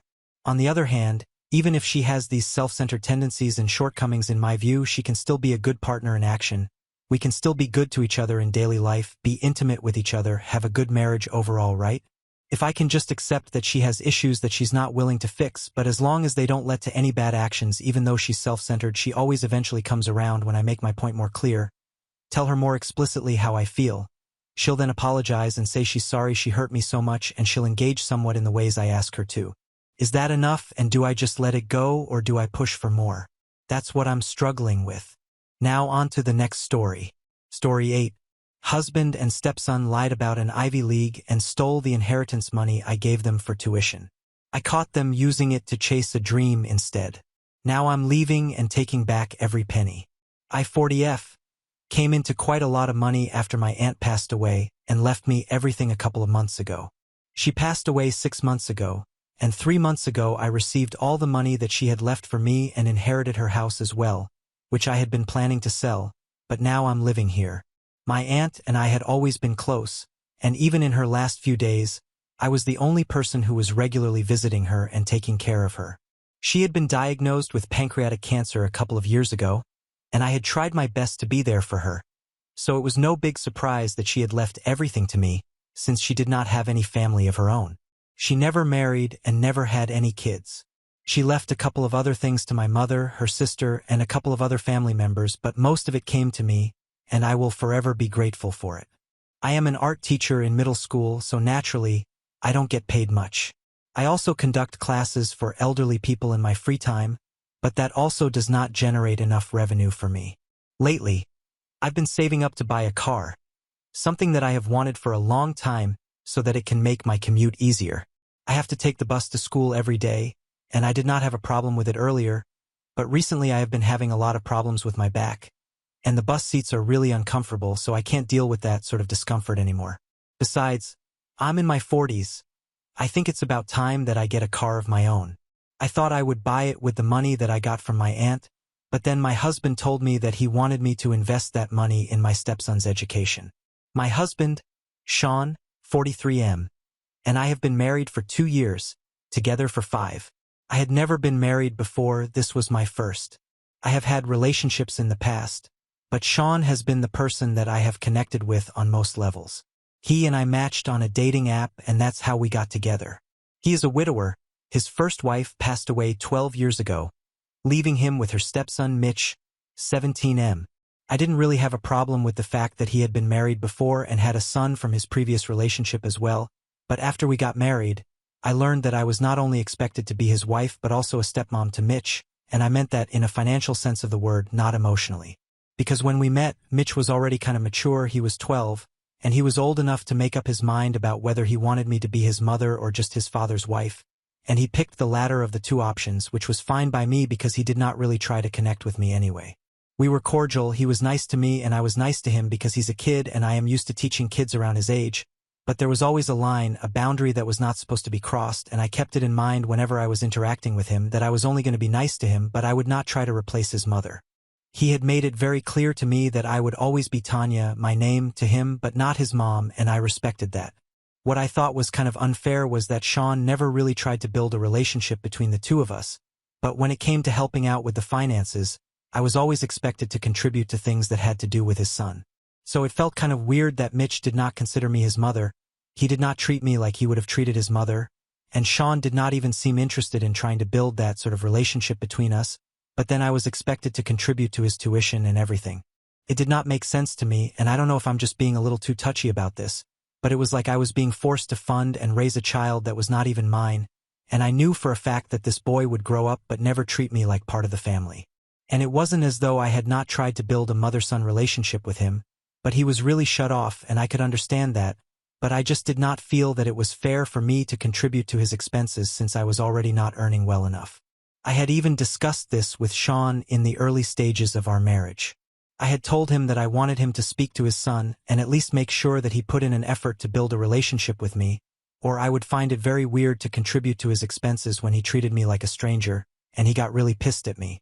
He told me that if I could not accept the fact that he had a child and if I could not split the expenses equally with him, then we probably shouldn't be married at all, and I did not want to lose him, so I stayed with him. I thought that maybe I was being unreasonable, and I really did not want to be the kind of stepmother who tries to create drama between a son and his father, so I just kept my mouth shut. So that was how things went on for the last few years. When Sean asked me to contribute to his college fund, I was not surprised because we had been discussing this back and forth, and I had told him that I would think about it. I had been planning to say no to that because a college fund is a big deal, and I'm not getting any younger. I need to save for my own retirement as well. I can't put aside everything to contribute to the life of a kid who is not going to treat me like family. I just found it very disrespectful, and it made up my mind that this time if Sean tried to guilt-trip me into contributing to the fund, I would fight back and not just accept whatever he said. But after I received my inheritance, when we had the discussion, he did not try to guilt-trip me, but he told me that kind of place right opposite the restaurant. It was a very posh and rich neighborhood, that was for sure. My friends and I kind of treated ourselves to a girls' day out, but I received the shock of a lifetime. As we were leaving the restaurant, I saw Mitch coming out of the high-rise opposite, and he was not alone. He had his arm around a girl whom I recognized from his circle. It was not much of a task for me to put two and two together, but nevertheless, when my friends pointed that out to me, I still went up to him to confront him about it. He seemed shocked to see me and was about to run the other way, but I told him that the jig was up anyway, so he might as well come clean to me now. If he was not at Yale, I knew that my money was not going to the place that I had intended for it to go, so I knew that he had been lying, and he and his dad were in a lot of trouble anyway, so he might as well not bother to run and tell me the truth. Thankfully, I did not have to do much convincing. He ended up telling me everything right there. Apparently, he had no intention of going to college anyway. He just wanted money so that he would be able to rent an apartment and move in with his girlfriend. But if that's what he and his father had told me, I would have flipped out and would never have given them the money. My husband would not be able to support the two of them on his own anyway, since they wanted to live together in a fancy place and didn't want to struggle since they were planning on starting a YouTube channel, and they needed an aesthetic-looking place with a nice view for that kind of stuff, not just any old and dingy apartment, which is the only thing that they would be able to afford with the kind of money that they had. So they had to lie to me, and I was never meant to find out about any of this until they were successful, and then they would have returned the money back to me. But now that their lie had been caught, there was no running away from it. I went back home immediately and I confronted my husband about it, and he broke down, telling me that he had just wanted to support Mitch, but it had been a stupid idea, and he was regretting it all now. He claimed that he had wanted to tell me the truth last month when he realized that Mitch wasn't exactly going to blow up with YouTube, and they were just wasting my money. He was scared of how I would react, so he didn't even tell me and just kept trying to convince Mitch to come back, and then they could tell me the truth and face the consequences. Well, now they are facing the consequences, and I have left the house after the confrontation with my husband. I just had nothing left to say to him anymore, and he kept begging me not to leave, but I just packed my stuff as hard as I could, and then I left. I am living in my aunt's house. They don't know the address to that, so they can't find me. Both of them have been trying to text me and get to me, but I haven't replied to any of them. Mitch kept texting me to say that this was all his idea and that he was the one who had coerced his father into doing this, so I should not blame him since he was just trying to support his son. I love the intention behind him taking the fall, but it doesn't help the situation. I am pissed, and I really don't think that what happened was right. Before I had left the house, I had told Sean that he had to return the money to me immediately, or I would make sure that everybody got to know how dishonest he and his son were, and that would end Mitch's career as a YouTuber before it even began. The fact that he is involved in this wouldn't reflect well on him either, since if his coworkers got to know about it, he would be in a lot of trouble at work since he was the guy who handled the accounts, and I don't think anybody would want their accountant to be a dishonest man. They are begging me for forgiveness, especially Sean, because there is a lot at stake for him. He's begging me to come back so we can sort things out, and also because he doesn't have the kind of money right now to return it to me. I don't care, I just want my money back, but I feel guilty about the way that I'm acting since I'm really not as money-minded as I'm coming off right now, but what they did was unacceptable. I know what I'm doing is necessary, but I just feel kind of weird for demanding my money back from my husband after I found out that my stepson is not actually going to an Ivy League school. Update 1. Hey! Thank you so much for all the comments on my post, for taking the time to explain to me that I am right and I have no need to feel guilty about anything, especially because I'm demanding my own money to be returned to me. I would just like to explain that I grew up in a home talking about money and finances was considered vulgar, and so I'm kind of weird and iffy when it comes to such things, but now I know that it's okay for me to demand that they return my own money back to me. I don't have to feel bad about it. There were also a lot of comments that called me a doormat for putting up with Sean, but honestly, I really loved him, and maybe I still do. I'm not sure right now, my emotions are all over the place, but at one point in time, I was certain that I loved him more than anything in this world, so naturally, I wanted to be with him and I was ready to do whatever it took to stay. Also, even though Mitch treated me like a stranger, I could not bring myself to do the same to him. In case you guys have forgotten, I am a middle school teacher and I was used to dealing with kids around his age when I first met him, so I knew how he was thinking, and I wanted to be able to make that space for myself in his heart on my own. That's why I guess I was trying to help out and contribute to his life and raise him, but I guess it never worked out. He just decided that he was not going to accept me as part of the family and continued to treat me indifferently. All I can say is that I tried my best, and maybe it did not yield any good results, but at least I have the satisfaction of knowing that I did what I had to do. I did everything right, and now the fact that they took advantage of it just shows the kind of people that they are. It does not reflect badly on me. I'm going through a tough time. I would just request people to be gentle and mindful of the words that they use. That's all I had to say about this. Anyway, it has been 2 weeks since I found out the truth, and I have blocked both Sean and Mitch because their messages were really messing with my head. I don't need that right now. I have spoken to a lawyer, and we are going to file for a divorce in a couple of days. I had been putting it off for so long because I'm not emotionally ready for that kind of thing. But now I know that it has to be done, and it has to be done soon. We are preparing for it, and we are going to start the proceedings soon enough. In the meantime, I really need my money back, so I decided to speak to my mother-in-law about this instead. And I don't have a particularly close relationship, but from what I know, she's a bit reserved but has always been there for anybody who has needed her help. I told her that I wanted to talk about something that Sean and Mitch had done, and she told me to visit her since this sounded like something that was very personal and sensitive, so she did not want to discuss it on the phone and wanted to meet me in person. I decided to take a leap of faith and agree to what she said, so I'm going to visit her this evening, and I will let you guys know what happens. So far, I have no idea what to expect. I'm just hoping that she doesn't talk to Mitch or Sean about what I said to her, and I don't have to meet them when I get there because that would be really awkward. I just don't know what's going to happen, so I'm just trying to keep my mind off of it. Update 2. Hello, I just came back from my mother-in-law's house and nobody was waiting there for me to ambush me. Before I get into what happened, I just really have to say this because I don't know who else to talk to about this. My mother-in-law is really an exceptionally nice woman. I hope everybody has somebody like her in their family. Even when I told my parents about the reaction that she had to do what I told her, they were quite surprised that she was ready to go against her own son just because she wanted to do the right thing. So anyway, when I visited her today, I told her everything without even pausing while narrating the story to her because I just wanted to get everything out since I was scared of how she would react. After I was done talking, she was quiet for a while, and then she told me that she would handle everything. I did not have to worry about any of this. She told me that she would make sure that I got the money back and even said that if she had cash at the moment, she would have returned the money to me herself, but she would have to withdraw the exact amount and that would require her to come back and it would take since she was old and was just generally exhausted every day. So she told me that I could come back in a couple of days, and she would have the money ready for me and that was a promise.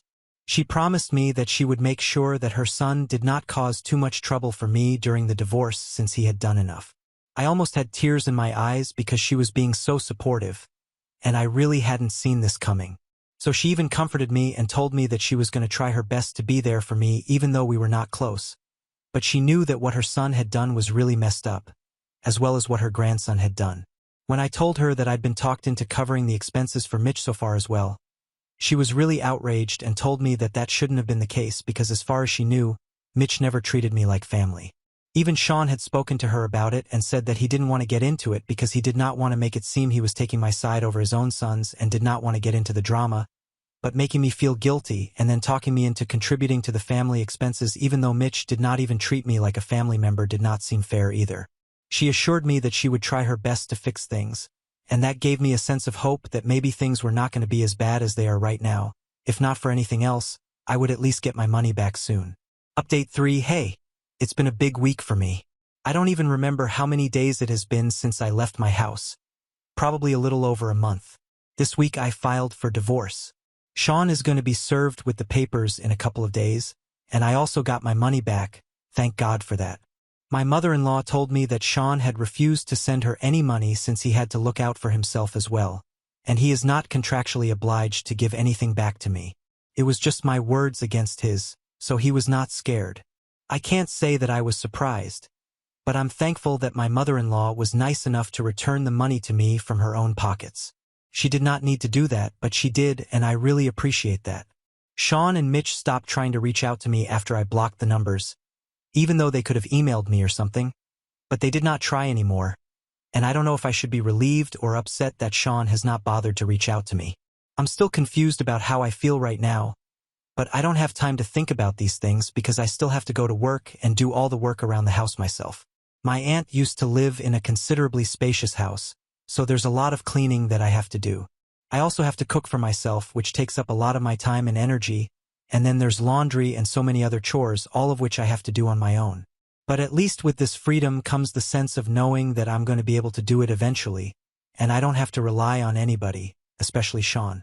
I was a little intimidated by the idea of living on my own after so long, but it's been relatively easy so far, and since I come back home from school really tired, and then I have to get to cooking and cleaning almost immediately, I don't even have time to think about Sean because as soon as my head hits the pillow, I'm fast asleep. I guess I would say that I'm lucky because I don't think I would have been able to handle overthinking at night, but the divorce is finally happening, it's real, and in a few days he is going to be aware of it as well once he gets served with the papers. Truth be told, I don't know how to feel. I don't know how he's going to take it. Whatever the case is, and whatever his reaction is, I know that I have to get through this on my own. I've been planning to take a few days off of work and then go back to my parents because I've been feeling really lonely, and once he is served, I might just do it to avoid interacting with him. Update 4. So it has been 2 full months since I filed for a divorce, and the proceedings are ongoing right now. He did not contest the divorce or stir any drama after he was served, which came as quite a shock to me, but then I received a call from my mother-in-law. She told me that she was the one who had spoken to Sean and told him that he was not going to contest the divorce or cause any more trouble for me because after what he had done, he owed this to me. He disagreed at first and said that he was not going to agree to the terms of the divorce because he thought I was asking for too much, even though I don't agree with that. I had just asked for all our joint purchases to be sold so we could split the money, and I didn't even ask for anything that would be unfair, but I did ask for a settlement. I have also contributed a lot of money, more than I should have, especially because of Mitch, and I wanted my money back. I wasn't even asking for it all back, just the bare minimum. I felt like I had deserved it. In my head, I was being completely fair because I had been cheated out of a marriage. There was no other woman involved, but there were a lot of lies and cover-ups involved, so I think I was entitled to what I was asking for, and even if I wasn't, we could come to a settlement. That's why the entire negotiation process was even happening. However, my mother-in-law made sure that he did not contest anything and did not try to fight with me so that our divorce could happen as smoothly as it could. I'm glad that she's taking my side. Not a lot of people have such nice mothers-in-law like mine. I did go back to my parents to visit them for a couple of days after he was served, and I lived with them for a while, so if he tried to get up to anything in those few days, I was not aware of it anyway. We have had 2 mediation sessions so far, and I think we are going to be able to wrap everything up by the next one. Wish me luck, you guys. Update 5. Hello. It has been 6 months since my last update. Lots of things have changed in my life. First off, my divorce came through a couple of weeks ago. Obviously, my husband and I have been separated for a really long time. It just became official. I have absolutely no contact with either Sean or Mitch after our last mediation session together. They apologized to me once we were out. It did not seem very heartfelt, but at least they said that they were sorry about everything. It felt like more of a formality than anything else. But I told him that did not matter anymore. I was moving on with my life. I got a lot of money from everything that we had sold. I also sold my aunt's house and moved into a smaller apartment since now I was going to be on my own. Also, I brought a car for myself. It's a pretty nice car, and I have to admit it was more expensive than I had initially intended to buy. But you only live once, right? So why not? Besides, I don't have to save money or think about anyone else before I buy anything. I might as well treat myself to something. I've been through a lot. I deserve this. I am still continuing with my teaching job, and also I have taken up more classes outside of school as well, so I can make more money. I hadn't done that earlier because I used to be really tired after school, and I also wanted to spend time with Sean when I came back. But now I think I'm going to conduct classes from home or online. I'm going to figure out a way, but I've already told my friends to get the word out.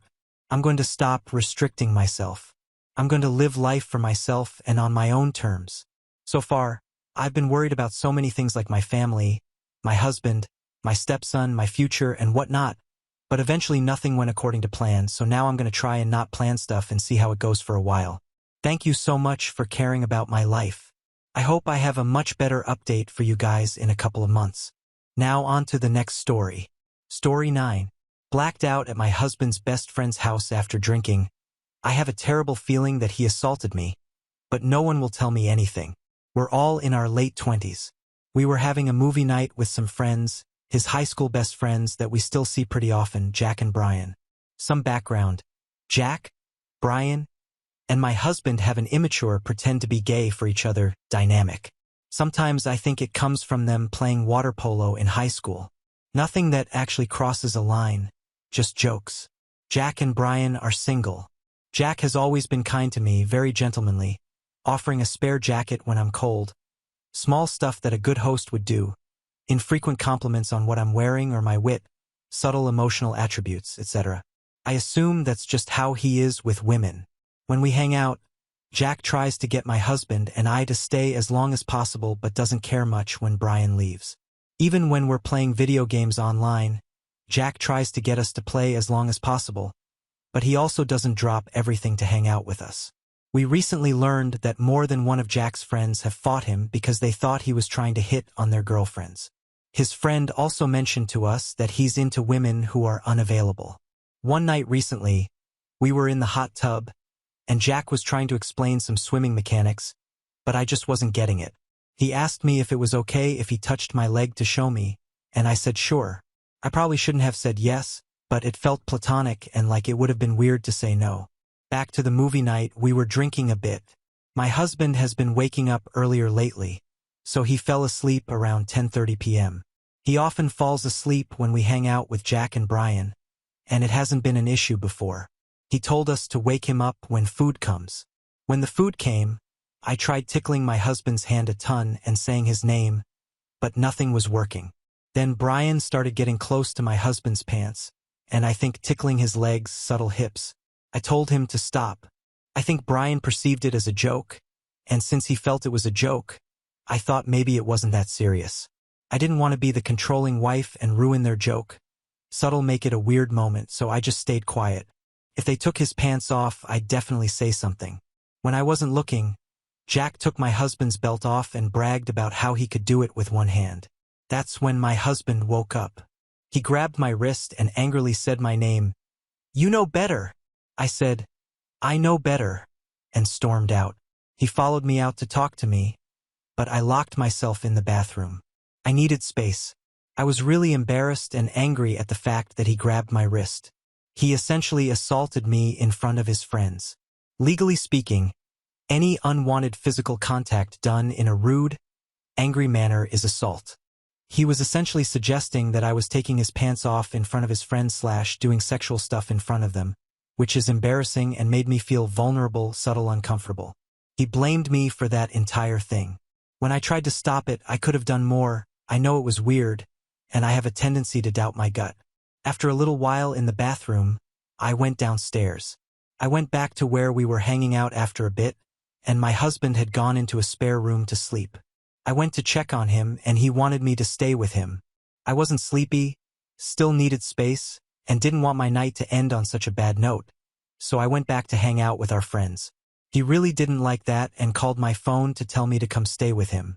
I ended up going in the spare room to talk with him, and we didn't resolve anything. I understand that he felt violated and vulnerable and was confused and drunk. He told me that he didn't assault me because he didn't hit me. He told me that he didn't even remember grabbing my wrist, so it wasn't his fault because he wasn't in his right mind. He told me that he grabbed my wrist because I was closest to him, which wasn't even true. He told me that he didn't think it was me doing it, that he knew it was them, and that's why he said, "I knew better," that he blamed me for not stopping it. Then he went back on that and said that when he realized what had actually happened, that I didn't take his belt off, he felt bad. He ended up telling Jack and Brian to never do that again, that he took it out on me because I wasn't willing to go to sleep. He decided to drive us home. The drive is 40 minutes. While we were driving home, continuing the argument, I was a bit scared because he was angry and slurring his words. I didn't feel comfortable telling him not to drive. He told me twice that I should have put aside my pride and slept in the room with him. I asked him about it when he was sober, and he stood by what he said. We got home and slept. In the following days, I tried to bring up how he shouldn't have driven. He told me that his anger had sobered him up and that I never get upset when Brian or Jack drive drunk. They're never actually drunk when driving, and they definitely never slur their words. He told me that he wouldn't have driven if I had agreed to sleep in the spare room with him. I told him that he could have slept on the bed in the room with us like he always does. He said that he doesn't intentionally fall asleep on that bed. Not true, because he literally told us to wake him up when the food got there because it's not his bed. He said he didn't trust me to come to the spare room when I'm ready to sleep.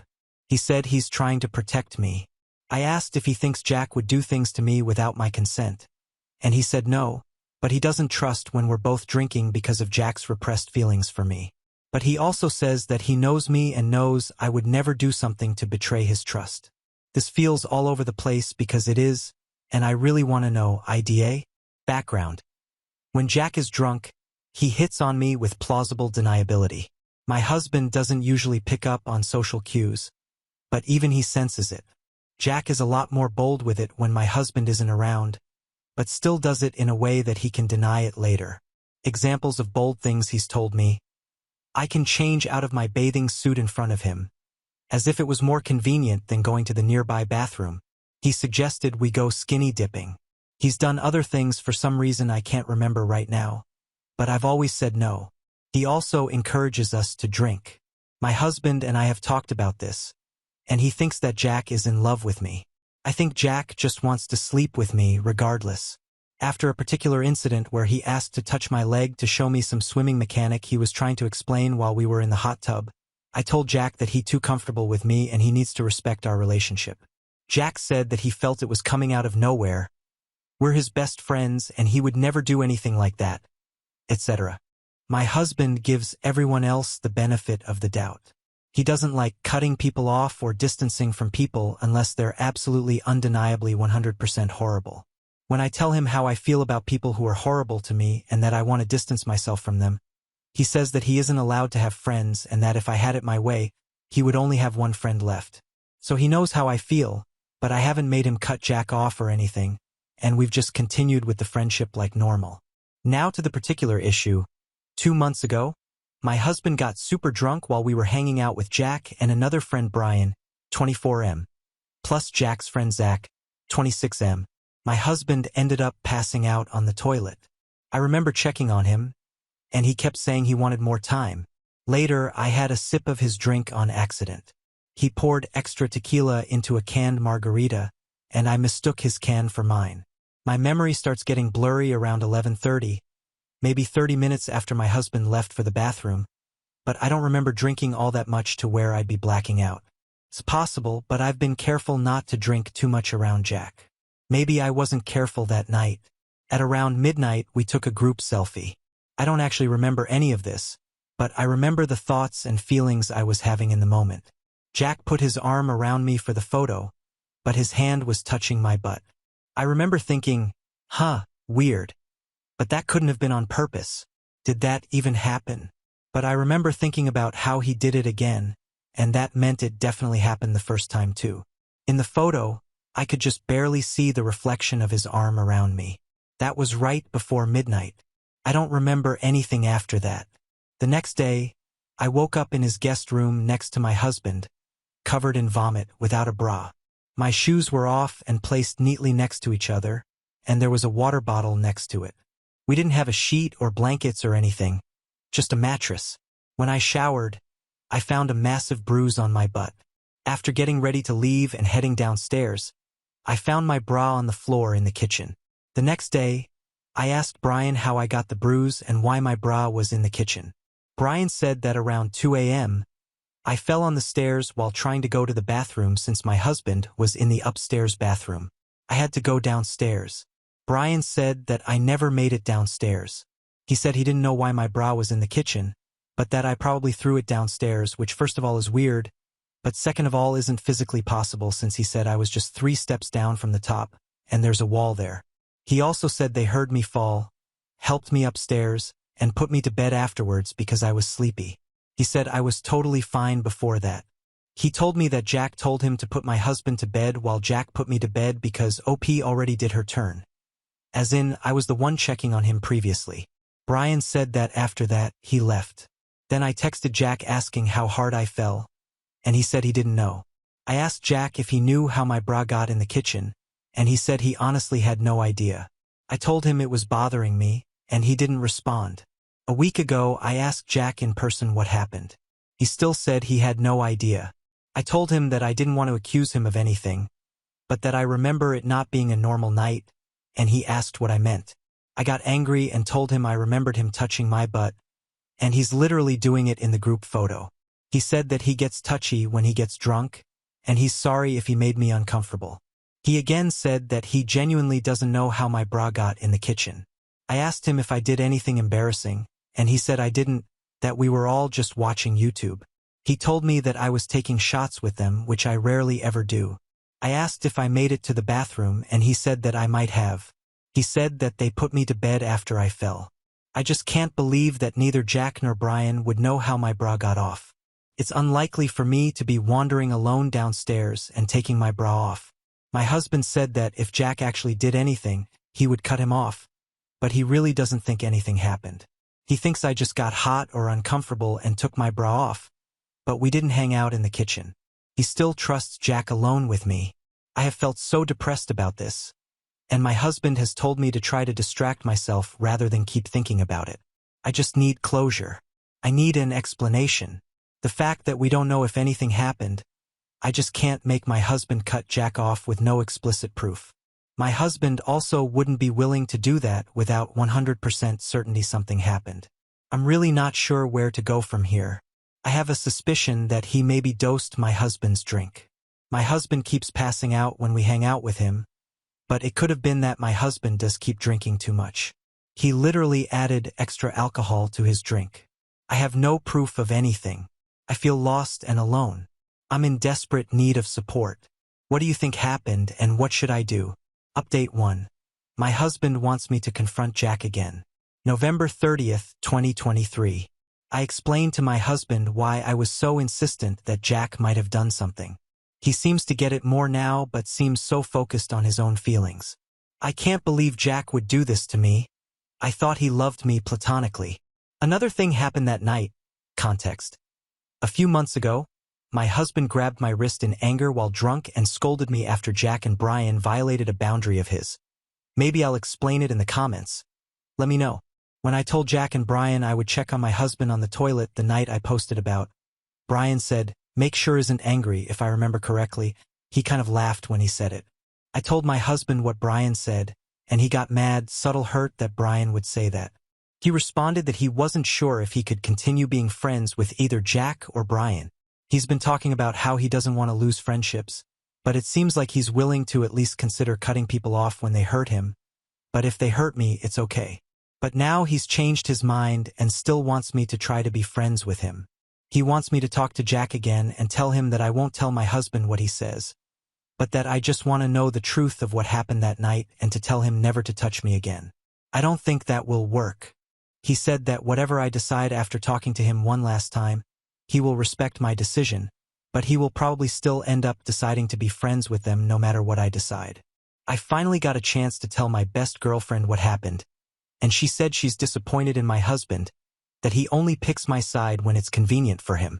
I'm at my wit's end with reflecting on everything that's happened in our relationship and how I deserve better. Additional info. Comment 1.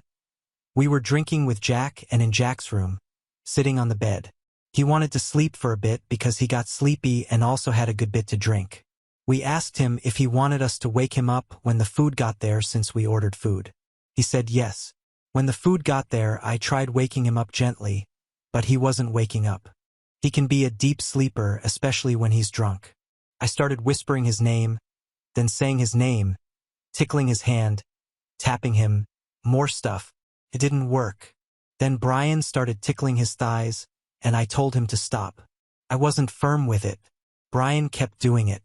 Brian has made jokes in the past that have made me feel uptight, and I didn't want to be the uptight, controlling wife. Jack and Brian used to play sports together and still make gay jokes. Subtle, get jokingly touchy in that way, so I was like, okay. My husband has known them longer than he's known me. Maybe this is okay with my husband. Then as I was turning away to grab my drink, Jack took my husband's belt off. I turned back around and he bragged about how he did it with one hand. As soon as that happened, my husband woke up, and that's when he grabbed my wrist and told me, "OP, you know better." I was absolutely mortified. I said, "I know better," ripped my wrist from his hand and left the room. He followed me out, so I locked myself in the bathroom for like 20 minutes. After that, my husband later said he did it because he was upset at me for not protecting him, but also said that he didn't remember why he did it. When I told him it was assault, he got upset at me and said it wasn't, that he didn't even remember doing it. Later, my husband wanted to ask Jack if what he did was that bad, and Jack said it was bad. I think my husband thought Jack would say it's okay. We asked Jack what he thought my husband was saying when he said that, and Brian said that he thought my husband was upset at me because he thought I was the one who took his belt off in front of his friends. I'm so embarrassed of this situation. I'm embarrassed that Jack and possibly Brian would think that my husband would suspect me of doing that in front of his friends. I feel like this situation made them think that when I get drunk, I might do crazy sexual stuff anyways. After I cooled off for a bit, I went to the room, and my husband wasn't there. He had gone to the guest room, so I went to check on him in there. He said he wanted me to stay with him, but I still wanted space. He wasn't apologizing and was also still drunk. I went back to the room where Jack and Brian were. Jack told me to open another can. I said I had already had enough, but he tried to convince me. Then my husband called my phone and asked me again to come to sleep with him. I told him that I wasn't ready to go to sleep with him. He got upset and decided to drive us home. He went and told his friends not to do that ever again, that he took it out on me, but he was slurring his words and angry at me on the drive home. I'm upset that they didn't tell him I tried to stop them. When I told him I was upset that he drove us drunk, he said he wasn't that drunk and then also blamed me for him driving drunk because I wouldn't stay in the room with him. I told him he could have just come back into the room with us, and he said that he never voluntarily sleeps on another person's bed, even though he literally just did that night and frequently does. I understand he was trying to protect me, even though when he was sober, he said he trusted both me and Jack, but I wish he had just come into the room with us or something. I really don't know what the solution would have been because I needed space, and I understand that it wasn't a safe situation, but drunk driving isn't okay either, and neither of us were okay to drive. I already know the drinking is an issue. Also, I'm going to therapy, need to find a new therapist though. She didn't have much of an issue with the situation I described in this comment on why OP doesn't leave. Comment 2. I'm not at the point where I can be stable and independent on my own. I need to do a lot of work on myself. I've been struggling with depression for a while, and I have a hard time taking care of my daily needs. I can't just be on my own yet. He does a lot for me in the day-to-day, and I know he cares about me to some extent, but I've told him before that I don't feel like he loves me sometimes. He says, of course he does. Today I took a long walk and did tons of affirmations. I realized just how severely unmet my needs are and how little respect I receive from myself and the people around me. I know what I need to do, and part of it is building trust with myself first. I want to do daily walks plus affirmations every morning and keep that promise to myself as a first step. I haven't eaten dinner yet even though I'm super hungry, so I should probably do that too right now, and I need to learn to be okay spending time with myself. I've spent time away from him, and each time I get really sad. I thought it was because I missed him, but I think it might also be because I have expectations for communication, etc. And he disappoints me. I feel constantly let down. I also need to strengthen my support system a ton. At this point, it seems he's either unwilling or incapable of making the changes I need, but I have a lot to figure out and get in line before making impulsive decisions. It's crazy to me that someone asked what his top priority was, and he said his career, even though he knows just how rocky our relationship is. I don't know if he realized, but that just speaks volumes to me. Anyways, I appreciate your comment. Sometimes I just get back into the groove, but I really do need to take this seriously and not forget. Update 2. I think my husband's best friend assaulted me while we were drunk, but nobody will tell me the truth. January 28, 2024. I posted a couple months ago about my husband's best friend Jack, who constantly hit on me with plausible deniability. I vaguely remembered him touching my butt one night and nothing after that. I woke up the next morning and found a massive bruise on my butt and my bra in Jack's kitchen.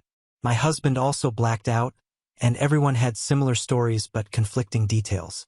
A lot of people have asked me if anything has happened since or checked in on how I'm doing, so I thought I'd give you guys an update. I'm also in need of more advice. I appreciate those who truly care how I've been doing.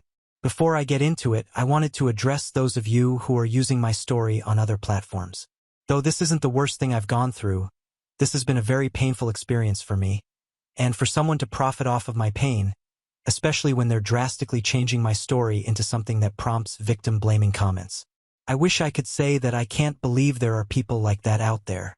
If you see this story anywhere other than my Reddit page, know that I did not approve them using it. On to another topic. I know that I should have agency over who I choose to hang out with. My husband has had several friends who have been mean to me in the past. One of them made a joke about me behind my back, and I overheard it when I was coming back into the room. We had plans with her the next day, and I decided I wasn't going to go. He begged me to come and said he wasn't going to go if I wasn't going to go. I felt bad because we traveled out of town to see her and some other friends in the area, so I went. Yes, I'm not his pet, but that's also the history. Anyways, I've been bad and good. I'm taking control of my own life again, more or less, taking care of myself, going to therapy. We haven't seen Jack or Brian in person since the original post. My husband and I have been going to couples therapy, and things are actually going well. We have an amazing couples therapist, and I got him to do individual therapy too. Slow but steady progress. It's been super helpful to have someone else talk to him because he finally is getting it. I hate that I can't be the one to tell him some things, but hopefully he will get there. We have many things to work on, one of them being my ability to decide whether I want to hang out with his friends or not. I talked to my husband more about the situation before couples therapy. Individual therapy really hasn't been helpful for this situation, it's maybe beyond their pay grade, lol. Haven't brought it up in couples therapy yet. He gets it more. My husband said he thought initially that I wasn't sure anything happened, even Jack touching my butt. He says it's because I explained to him that my thoughts were super foggy and filled with doubt in the moment. He didn't understand that I was certain it happened since I remember it happening at least twice. He had also asked to see the photo, and since it's pretty blurry he thought maybe nothing happened, but I told him I know Jack touched my butt, and he gets that, plus Jack basically admitted to that part when I talked to him. My husband really wanted me to confront Jack, and he wanted to confront Jack himself for his own closure. He says he will be able to tell if Jack is lying. I feel super weird about it. I feel like I've already tried. I wanted it to be in a situation where he didn't feel like I was gathering evidence or getting witnesses. I wanted him to be as honest as possible and genuinely never wanted to report him. I genuinely just wanted the truth. I know in my gut that something happened. I feel like confronting Jack again is asking for trouble. He isn't a safe person, and I feel like my agency is being taken away again by my own husband. I get that he wants to know exactly what happened, but I do too. I tried, and it didn't work. I don't see it as productive. I'm just having a fear response thinking about it. I just want to move on now. Jack impulsively called my husband 2 months ago, a few weeks after I had the one-on-one convo with him. He kind of ghosted us for 2 weeks.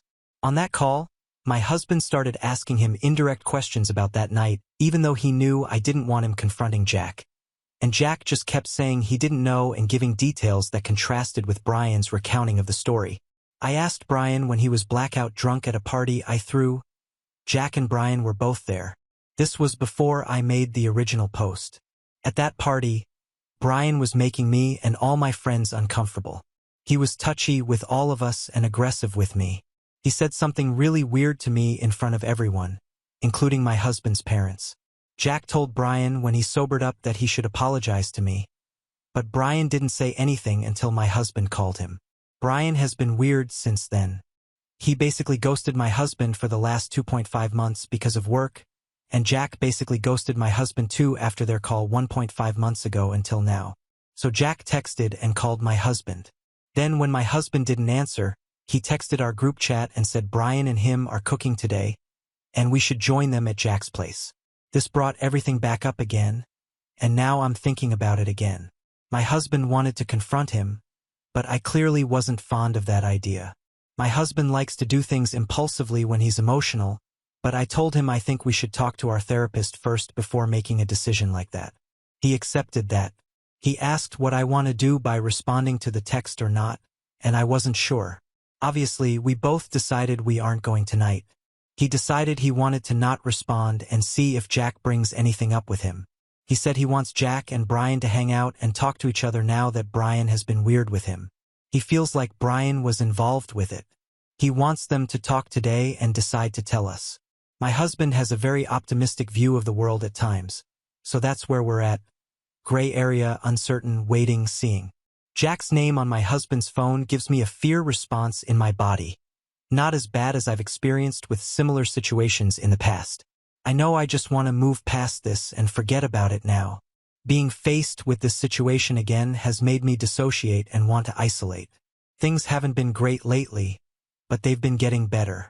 I just want to focus on that and not on the past, But how can I get my husband to accept that? Is that even something I have the right to do to stop him from seeking his own closure? He says that every time he sees something that reminds him of Jack, he gets sad. I want to tell him, how do you think I feel? But that's not very empathetic, so I don't think that's the right thing to say. He says he doesn't feel right just having the friendship fade away, that he wants Jack to know the reason for the friendship ending. I want him to move on, but I can't tell him that because again, that isn't empathetic either. But is it unfair to myself to not tell him that that's what I need in order to heal, that I know we won't get answers and we both have to be okay with that I already know in my gut that something happened and that's enough for me? TLDR. Nothing has happened because both Jack and Brian seem to have been avoiding us. My husband is sad and wants to confront Jack, thinks Brian was involved. Talking about it again is re-traumatizing me. Is it fair for me to prioritize my healing over my husband's closure? Additional info comment. I struggle with knowing where the line is between being a doormat and being controlling. I think my husband believes I'm controlling and needy and sensitive and neurotic, and just knowing he believes that leads me to take up less space. But I did get a chance to talk with him again. He actually brought it up. He noticed I was distancing myself. He said that this moment wasn't going to undo all the progress I've made in caring for myself. He knows I've been working hard and doing a lot to care for myself in the past month, even more than I did before this all happened. I constantly struggle with my mental health. I told him that I did feel like this set me back and had me re-experiencing the situation again. He asked I want him to block Jack, and I told him I didn't want to tell him what to do. I want him to do what he thinks he should do. He decided to block him and said he can always change his mind. He asked if he should block Brian. I asked him if he thinks he should block Brian, and he decided not to for now, and I decided to block Jack too. And separately, I gave him a whole breakdown of events. I think he was saying it was hard for him to know who to cut off when he doesn't know exactly what happened. I thought it would be helpful to say everything we certain of between Jack and Brian and basically how they both suck LOL. He did find it helpful. He had been moping about and telling me to stay off my phone. I was secretly trying to type this up but told him I was on social media. He said he needed my support. I told him that this didn't happen to him, but to me that although he is obviously affected by it, I'm the one who is impacted more, that I had my choice taken for me that night, how far it went we don't know, and I deserve a choice in what happens next, that hearing everything again is painful to me. He is still a bit stuck in while I hurt too. Yeah, I'm not saying you don't, but has agreed to do what I feel I need. He sometimes changes his mind or forgets, but hopefully he doesn't this time. I think you're right about him wanting to see his friends and have them convince him. You're absolutely right that he is really bad at listening to me and trusting me. He believes I'm anxious and don't give others the benefit of the doubt. He actually said that to our therapist. He's really bad with empathy when it's with animals. He's great at empathy and gives everyone but me the benefit of the doubt, so it really does feel like a respect thing. His parents are the same way, so I think it's how he's raised. He can come around eventually, but I have to metaphorically beat my perspective into him or have someone else explain it to him. It's exhausting and draining, and paired with the fact that I'm very prone to self-doubt. This sucks. I love him and feel so happy with his progress so far, but it feels like a very big project to try to change him into a more mature, available, loving partner. I'm tired and can hardly take care of myself. How can I raise him emotionally? I don't know. Update February 3rd, 4th, 2024. I think you guys will be proud of me with this update. Something else happened, and he knowingly betrayed my wishes and put me last again. As a result of that and everything else combined, I've decided to separate from my husband, and I'm staying with some family. I told him I needed time apart from him to think. I don't want to explain the situation in this post because it's not relevant to my previous posts, but if enough people want to know, I can talk about it in depth on my personal. When I told him I was going to stay with family, he said that he'd never do this to me. He knows he messed up and he apologized for it, but it's not enough to apologize for something he keeps doing over and over again. I've lost trust in him. I was so optimistic with couples counseling.